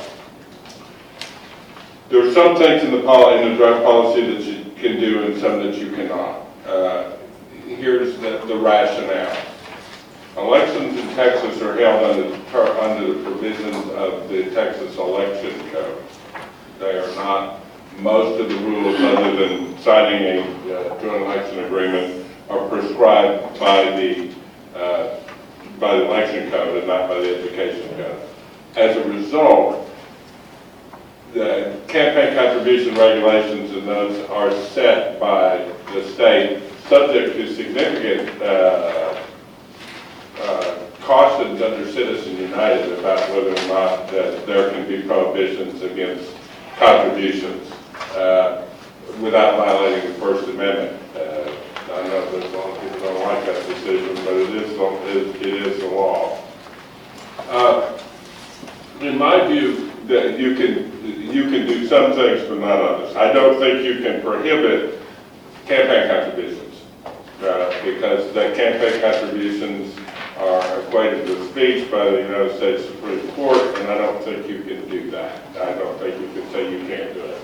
I do think that you can publish the contributions in terms of that. Now, each of the candidates is required to file contribution reports anyway. Publishing it on your website, doing that kind of thing is perfectly, as a special item, if you choose to do that, is perfectly acceptable. With respect to because contributors can contribute under First Amendment, I don't think you can bar contributors from, because it's a right to make campaign contributions, I don't think you can bar them from participating if they otherwise meet the qualifications in terms of that. With respect to your notion of recusal, you can adopt a policy, and Houston has, okay? The Houston ISD has, but I don't think you can enforce it except by essentially public opinion. In other words, you can adopt it and say that if you got a campaign contribution, Houston has a limit in excess of a couple $1,000. You can set it wherever you want. Then you must disclose it on board policy, and the Houston says you have to recuse yourself. You can do that, but you cannot use that rule, which is not a law, the removal of officers or something, of board members. There's no basis for you to not count their vote if they violate that provision, other than public opinion, all right, in terms of that, because the board doesn't have the authority to essentially, on individual items, tell a board member they can't vote. You can ask to recuse yourself, you can raise the point of order in terms of that out there, but if the board member doesn't, there's no provision in the education code or in the Constitution that allows the board to remove board members, either temporarily or permanently. So you can adopt a policy, you can make the disclosure, but there's no sanction that you can legitimately levy, in my opinion, if you adopt such a policy. So you can control your own internal staff, publications of it, your own procedures and things of that nature, but the sanctions probably are a reach in terms of what's out there, either against the contributor or against the board member. But you can, in the public interest, require the disclosure of that information. That's a perfectly legitimate function in terms of what's out there, if that helps. Yeah, Mr. Potter, I'd like it to be duly noted that this board at least tries transparency, to keep our transparency going. So what is it you're saying? No, it's just that, hey, we've been transparent and we try to continue. Okay. So is that a motion or what? No, we can't do anything. Okay, so are you pulling this item? Okay. I have a comment. I agree with pulling it, but I have a comment. There has been many horror stories floating around the district. I've served 18 years, and it'll probably be 6 months before my term is over. So I've been around the district, and I have institutional knowledge of what goes on. And one of my reasons for supporting this, I think, would be to show the community that we are trying. Transparency, yes. You don't have any alarms.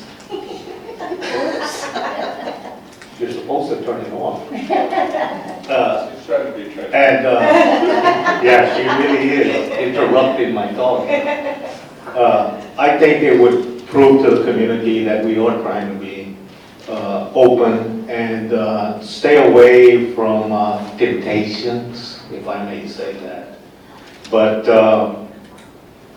I think it would be a positive move, and maybe that would stop some of the negative that is out there in our district. Whether you like to hear it or not, that's the truth. It's out there. It's out there. That's all I have. Thank you, Mr. Mata.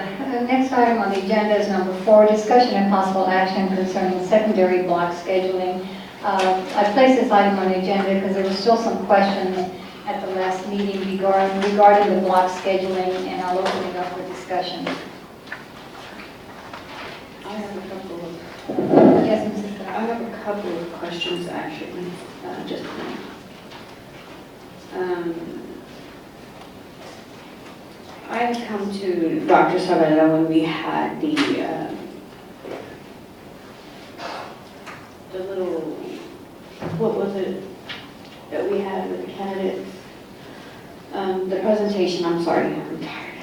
And after the presentation, I had relayed to Dr. Saavedra that I had received several phone calls, and not just from teachers, but from parents and from students, and that I had actually referred these phone calls to Dr. Saavedra. And in that conversation, and it wasn't just myself and Dr. Saavedra, but in fact, Ms. Guerra stayed as a witness, I had relayed to him that when they brought the block schedule to the board, it was under the impression, it was given to us that a survey was taken, and that if it passed a certain percentage, that it would then be passed. If it did not meet that percentage, then it would not pass. So when y'all brought it, it was said that it did pass. They used the survey, it passed, and the teachers were all aboard and everybody's happy. Well, I find that not to be the case. When I spoke to the teachers, they basically gave me the information that contradicted what you told the board. You said that it met the percentage that it needed to, when in fact, the result, it had to have met 75%. And let me read it when I'm done. Whatever you have to say to me, you can, but this really bothers me. Being a board member comes with many responsibilities. One of the most important is to keep the children and our teachers at the forefront. This must be, and I emphasize, a team effort. I relayed to Dr. Saavedra the information that was presented to the board was not true. I told him exactly what had been passed along to me. The condition given to the teachers was a survey would be conducted. If it received 75% vote, it would be passed. Anything less would not. The results were 64%, not 75%. The high school principal then felt that it was close enough to take to his superiors, administration, and they would push the vote over, not the teachers. This information was given to the teachers by the principal. Dr. Saavedra then stated the numbers was wrong, but admitted it did not meet the required percentage. I stated if at the end of the semester the children are failing, will he revisit? His answer was no. I'm not going to just quit on this. I was shocked to hear his response because the decision can ultimately reflect our students' GPA. I asked, well, when will it be looked at again? And he stated, I don't know, maybe at the end of the year. I was floored knowing that our teachers and students do not like the schedule. The morale is low, teachers are abandoning their contracts, and this will affect the learning environment. I admit I was upset with his response and replied, you're going to go against what our teachers and students want. He then stated, I make the decisions. I am not here to undermine Dr. Saavedra nor tell him what to do, but we are here to be a voice for our students and our educators. There is no I in team. There is much more than a team of 8, which is thrown out quite often. In fact, our high school has approximately 186 teachers, many paraprofessionals, special ed department, coaches, and so on, who are a part of this team. As the superintendent, that makes you the head coach. It is very important to understand and be transparent towards your team players. Just as we take votes in the boardroom, we cannot take another board member who decided no and ask them to change. A vote is a vote, and the results are the results. In this particular situation, our teachers have been ignored, their voices silenced. They may fear being here and speaking up, but I do not. They are my teammates. Their suggestions, needs, and voices matter. Our students do not like this schedule and deserve to be heard. A team does not perform well if each player is not utilized and the playbook isn't written fairly. If our educators continue to be hit at the knees, we will no longer have success in our reach, and the end result will be failing our children. You have made it very clear that you make the decisions. So today I ask, in place of our teachers, students, and parents, that you hear their voices as the head coach, stick by your original word, accept the teachers did not vote for this, and return back to the regular schedule. They are the key players. They carry us, and they are in the trenches. Their vote matters. Dr. Saavedra made it very clear that when I brought this to him that he makes the decision, and I'm not asking for him to, I'm not telling him what to do, but that's a major decision. And when you look at this, and you go to the conference time for these teachers, what is the conference time for these teachers? Because they don't get a conference time every day. And here's some questions for you. What is the ultimate factor in deciding to change over the block to a block schedule? What was the factor? Because it apparently didn't involve the teachers or keeping the work to the teachers. Can I respond to that? Yes. First of all, I think your remarks misrepresent what actually happened. Two high school administrations, under Izaguirre and under Hernandez, have been requesting to go to block scheduling.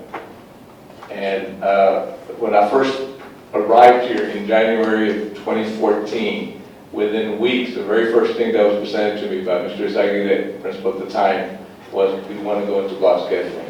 We reviewed it very quickly. We decided at that time it was not time to do that. We now have a different principal. He too has approached us. Actually approached us since the year before. We decided not to address it. This time we decided to look at it more seriously. I made it very clear to the staff, Mrs. Castro and Mr. Hernandez, Dr. Hernandez, that this is not the type of change that where only a majority vote would give us enough momentum to make such a change. And so I arbitrarily threw out a number and said, not 75%, I said, we probably need somewhere between 75 and 80% of the teachers approving this. They took a vote of the teachers, and I believe 73%, is that the right number? 73.68. 70 what? 73.68. 73.68% voted in favor. That is nearly 3 teachers out of 4 at that high school voted in favor. Since I'm the one that arbitrarily set the goal for them to reach, I decided, well, let's not just decide this, I decided this, take it to the SILT, the Campus Instructional Leadership Team, see what they want to do. They voted unanimously as a SILT team to approve block scheduling.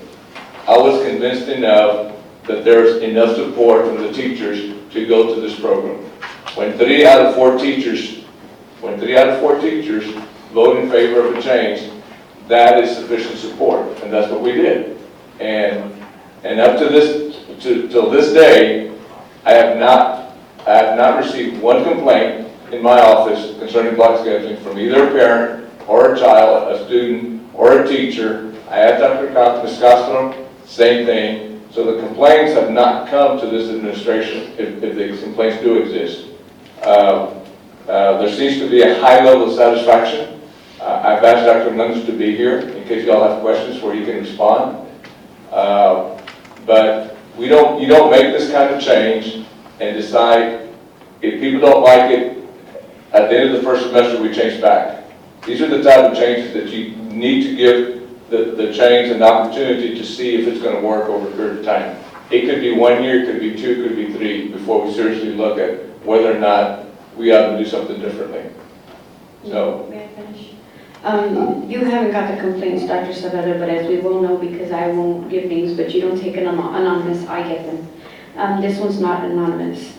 After the administration has never been honest with us, and it's just one thing after another. In the spring, we were asked to provide input of the pros and cons of the block schedule.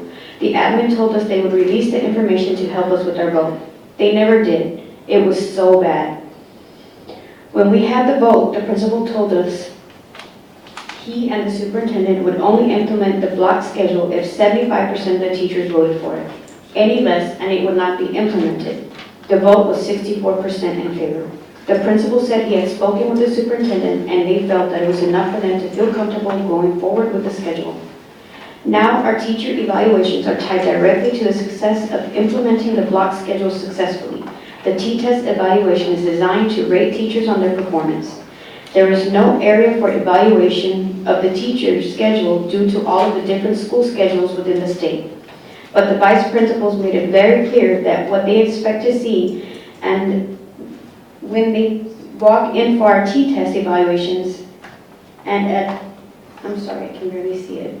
And it at all has to do with how successful you are working your time during the 90-minute or 110-minute class. Classes that have a lunch end up being 110 minutes per class period. And to make it seem like the block schedule looks successful, the admin is going to show everyone how it has helped cut down on student misconduct because the kids enjoy this new schedule.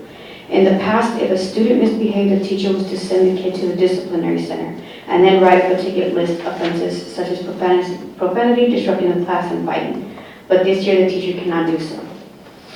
So yes, this was not fair. Also, each report is to be detailed and possible. Each report should be as detailed as possible, as if they feel enough information will not act upon the disciplinary measures. Again, Mrs. Estrada, it is good to know that you have such a good read on the mess administration is creating, and they clearly do not care about the students and respect the parents even less. Signed, Simon Morgan, a teacher. And that's not the only one I have, but it's the only one I'm going to read. The reason you say that we listen to our teachers and we listen to our students, I can also read you what they send me from the students with names. So it's not something I'm making up or coming up here to make a fuss. It's because I care. I hear those people. They call me, and you can roll your eyes all you want to. That's fine. But they call me. They're not calling you.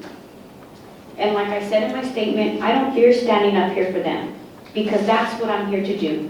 When 3 teachers out of 4 vote in favor, I am convinced that... Dr. Saavedra, the simple fact was a number was given, and you as a superintendent gave that number. You gave the number, you threw it out, and you said, these are you. If it does not meet the percentage, it won't pass. It didn't meet the percentage. A vote is a vote. And just like we take a vote up here, if she votes That's not the no, way you run the school system. That's if not she the way I votes run no, the I can't go tell Ms. Madla, hey, you need to change your vote. You can't do that. This is not the same thing. It's the same thing because these are our teachers, I Dr. Saavedra. arbitrarily came up with a number. Arbitrarily So means now it's gonna be I pulled it out convenient. of the sky and said, this is what we're aiming for. And it got close enough. So the and I email's decided- a lie, Dr. Saavedra? Sorry? So the email's a lie? What do you know? What I just read is a I lie? have no idea. That person's not talked to me. I have no idea how that person feels. And this is the merry-go-round that we're on all the time. And I'm gonna be very straightforward. Everybody covers themselves with the same blanket here. That simple. That simple. Our teachers and our students should be at the forefront. And this block scheduling, they are not happy with. Of course they're not gonna come to administration because they fear retaliation. They are not happy.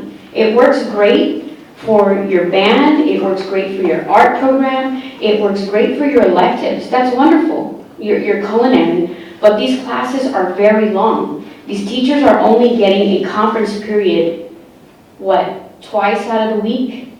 Every other day? They don't get one every day. Don't tell me they do because they don't. I know for a fact they don't. So we already have all this strain on them. We implemented all these new things on them. We have all these new ideas and we're pushing all of this stuff into their dish. And now you have this 110, 90-minute classroom where I hear from kid after kid after kid after kid that they're great the first part of the class and they're zonked the second part. It's not sticking. They're bored by the end. They don't even know what to do anymore. Half of them, how are we taking attendance? Where's the attendance period? I asked my kid, when did I don't know. They never called my name. I don't know when they took attendance. This has put a big strain on our teachers and our students. And to sit here and say that it hasn't, well, you just told me that you're not going to evaluate it probably until the end of the year. That's what you told me in the last conversation I had with you. But I don't think that's fair. Because that's my kid and every other kid in the district's GPA. And if it doesn't work at the end of the semester, then we should not drag along and wait and see, oh, maybe next semester they might pass, or because that's permanent on their report card.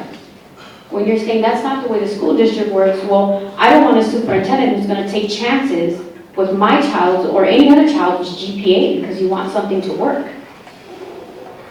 The simple fact is it did not meet the percentage. They did not vote for the percentage that you arbitrarily to convenience threw out there. It didn't meet that. So therefore, it shouldn't have been done.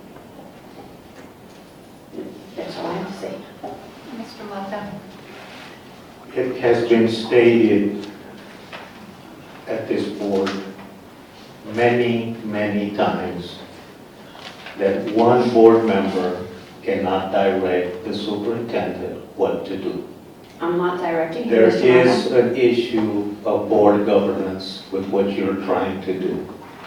The superintendent was hired by 7 board members. It takes a process of building to what the superintendent wants to do in his schools through the data. Dr. Savera has explained, not once, not twice, but about 3 times already in the last 10 minutes, that he has the data of the teachers that prefer the block scheduling.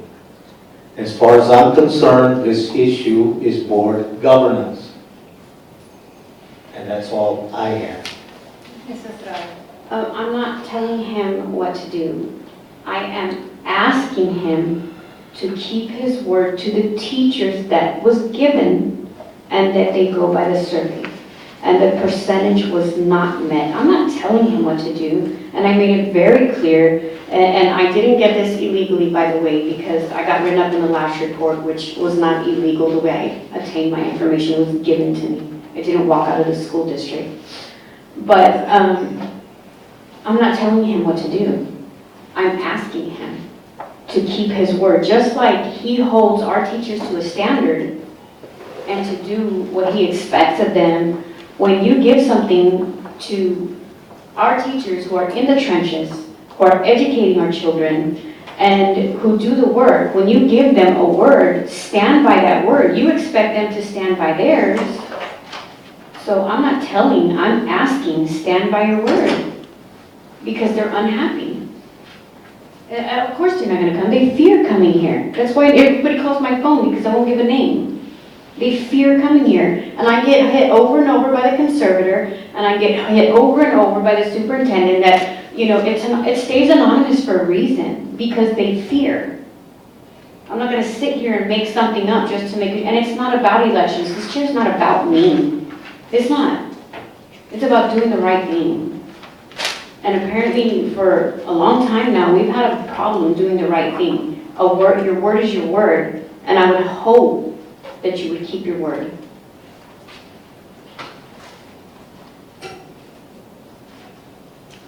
Anybody else?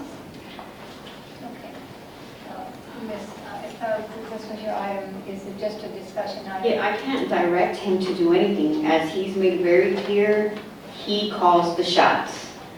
I'm asking him to keep his word. Okay. I guess the discussion has ended on this item, and therefore we'll move forward. The next item on the agenda is item number 5, discussion and possible action on board resolution regarding employee reimbursement. Dr. Savetta. Mr. President of the board, we had a situation at Casey Middle School where one of the yard workers, the machine they were working on, broke a windshield. The agenda item says a weed eater, but actually I think it was a riding mower, just to correct it. Ordinarily, and this happens from time to time, and ordinarily we did not take responsibility and reimburse our employees, because the district does not have liability on a situation like this. And that position is a common position that most school districts take. I brought this to the board because this situation is a little different, in that right after the incident occurred, one of our administrators from the maintenance department actually told the teacher to go ahead and get it fixed, and that the district would do the right thing and she would be reimbursed. And based on that, she went on and did that and sent us the receipt. The total cost is $339.37.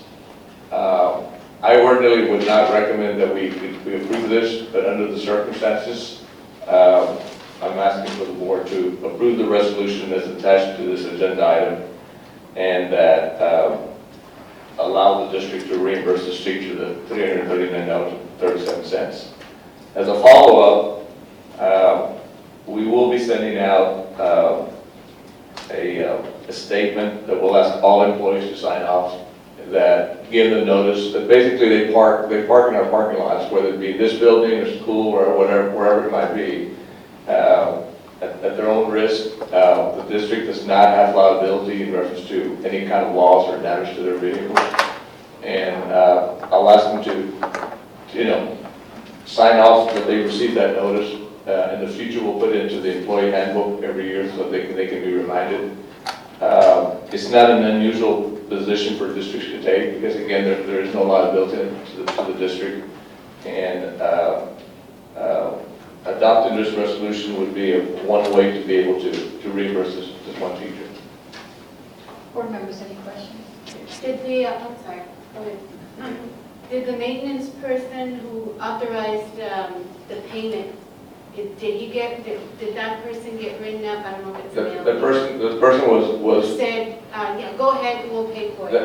the issue was addressed with that individual. The issue was addressed with him. He was talked to. I cannot tell you that he was written up as you're asking me, because I really don't know that he was, but I do know that it was addressed with him.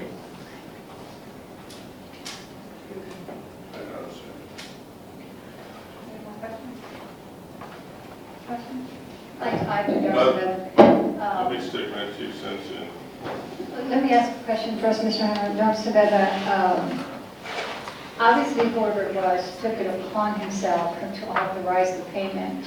So now you're asking us to approve this, even though he did wrong by letting her do that. So are we then agreeing with what he did? He did wrong by authorizing it and telling her we're going to pay her, and now we have to say we agree with what happened and we're signing this resolution. Two wrongs will make a right. I think I can short this. Okay, Mr. O'Hara. The windshield was damaged by the operation of a riding lawnmower? Yes. You can pay for it. Is it a right lawnmower thing? Yes, sir. It was, yeah. 220511A of the Texas Government Code says that the employee is not liable, but this section, that's the general immunity provision, but it says this section does not apply to the operation, use, or maintenance of any motor vehicle. All right? A lawnmower, a riding lawnmower, believe it or not, is a motor vehicle, has been held to be such. It's perfectly legal to make the payment, and whoever the supervisor did not act out of. So we have liability. You have, yes, you have the ability, yeah. And I recommend that you pay. Good. So we don't have to make a motion on it. It's probably, it's insurable. It's probably less than your deduction on your insurance policy. It's So probably less it than- doesn't require board action? No. The board action would have been required if we did not have liability, and then it would require you to adopt this resolution. And I wouldn't have liked you, but I'd have paid the amount because it's illegal. You don't have liability against the public funds, but I would have paid the quantity myself if I wouldn't have done it. But it is actually literally, there is no immunity from liability for that claim because it involves a motor vehicle. So a custodian or a rescue person, because it's happened before, even when they use a weed eater, that has happened where rocks have flown out and hit cars. That's not, that's different. Then it's not a moving vehicle? That's correct. I've actually handled motor vehicles. I had to go back and look at the education test just to say whether it's personal injury or general liability. It's general liability. It happens a lot. Riding lawnmowers, throw rocks, it happens. Okay? That's the use of a motor vehicle. I agree with you, Or Dr. operation of a motor Saavedra, vehicle. in informing the employees that they are parking at their own risk. Sorry? I say I agree in informing the employees that they are parking at their own risk. If a kid throws a rock through it or an employee throws a rock through it, it isn't covered because it's not involving a motor vehicle. But in this narrow case, it is coverable. Yeah, it would be very few examples. It would require a riding lawnmower to throw the rock, basically. That's correct. What was the total amount, Dr. Saavedra, Huh? The total amount? of the liability? $339.37. A push lawnmower is not a motor vehicle. By the way. Okay, I'll tell you now, I can hear. I have a question though, Dr. Phillips, since it's on there regarding the employee. He was spoken to. Are you telling me there's nothing to be put on his record about what he did? Well, I don't know, just to answer your question, I just don't know right now. I mean, I think we can discuss it in closed session under personnel, because there's another side to the story that I'm not here to discuss it on the meeting. Okay. All right, and that concludes our action items. Now we move into closed session. Pursuant to the Texas Open Meetings Act, Texas Government Code 551.071, 551.072, 551.074, 551.076, 551.082, and 551.0821. Number one is discussion concerning personal matters pursuant to Texas Government Code. Discussion concerning personal matters pursuant to Texas Government Code Section 551.074. Number two is level 3 employee grievance hearings pursuant to Texas Government Code 551.074. And number three, consultation with legal counsel and discussion regarding pursuing sanctions against an educator who has abandoned his contract pursuant to 19 TAC 249.14. And number four, consultation with attorney and discussion and possible action regarding the superintendent's evaluation. The time is now 10:10.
the after-school program.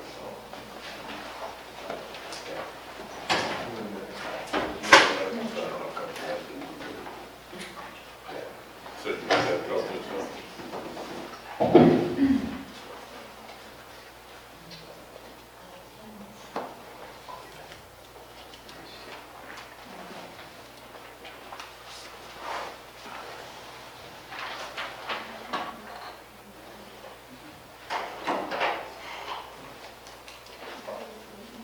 Yeah, thank you. Okay, thank you. Okay, the board will now reconvene into open session, and the time is 11:24. First item on the agenda is concerning personal matters. There's no action. And the second item is the Level 3 employee grievance hearings pursuant to Texas Government Code 551.074. Board members, is there any discussion or any recommendations? I'd like to make a recommendation.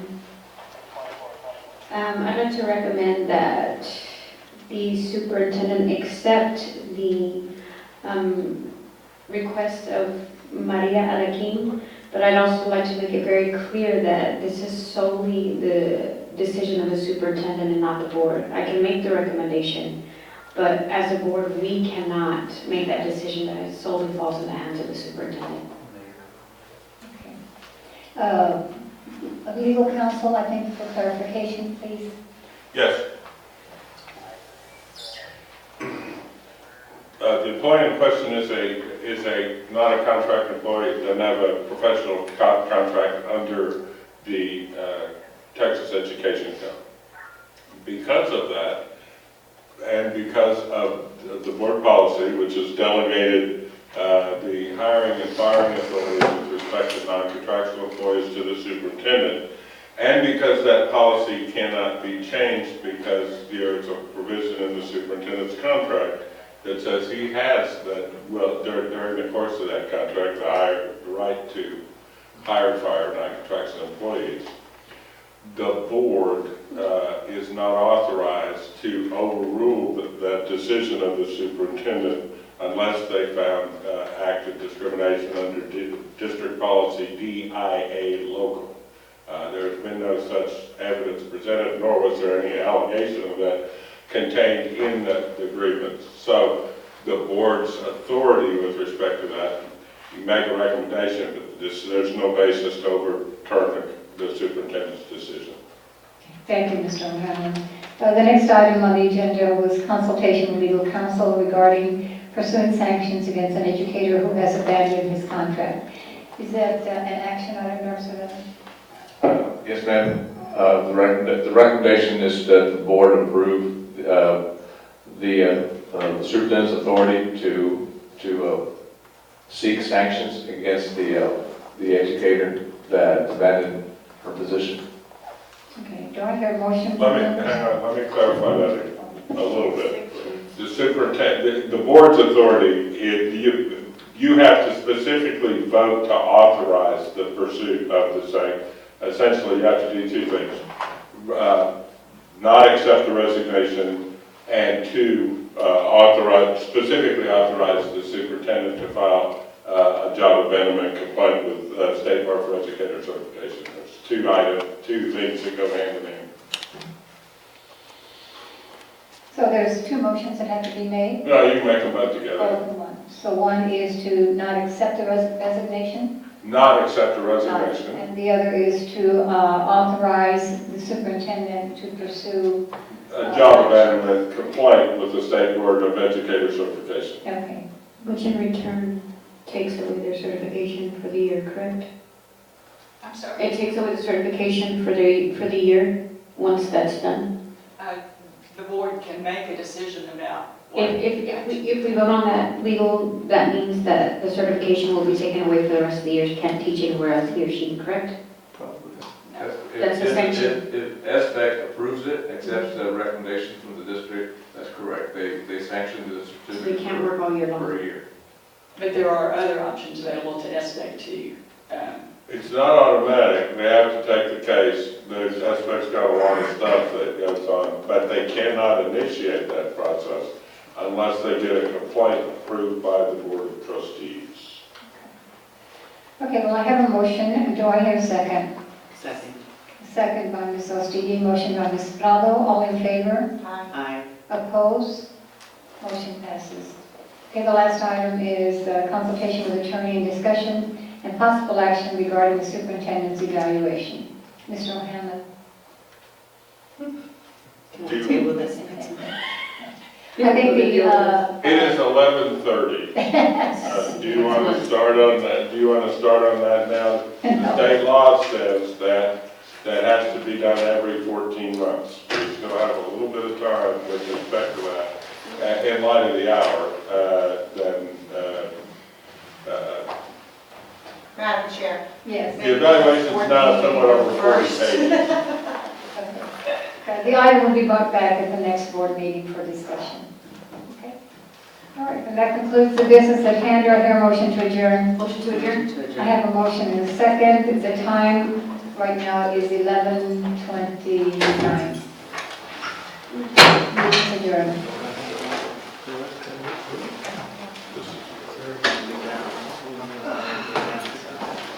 Good night.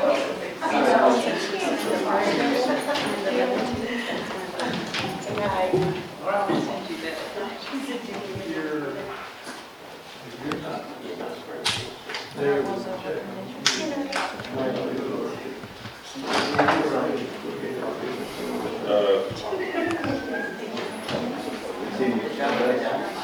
Yes,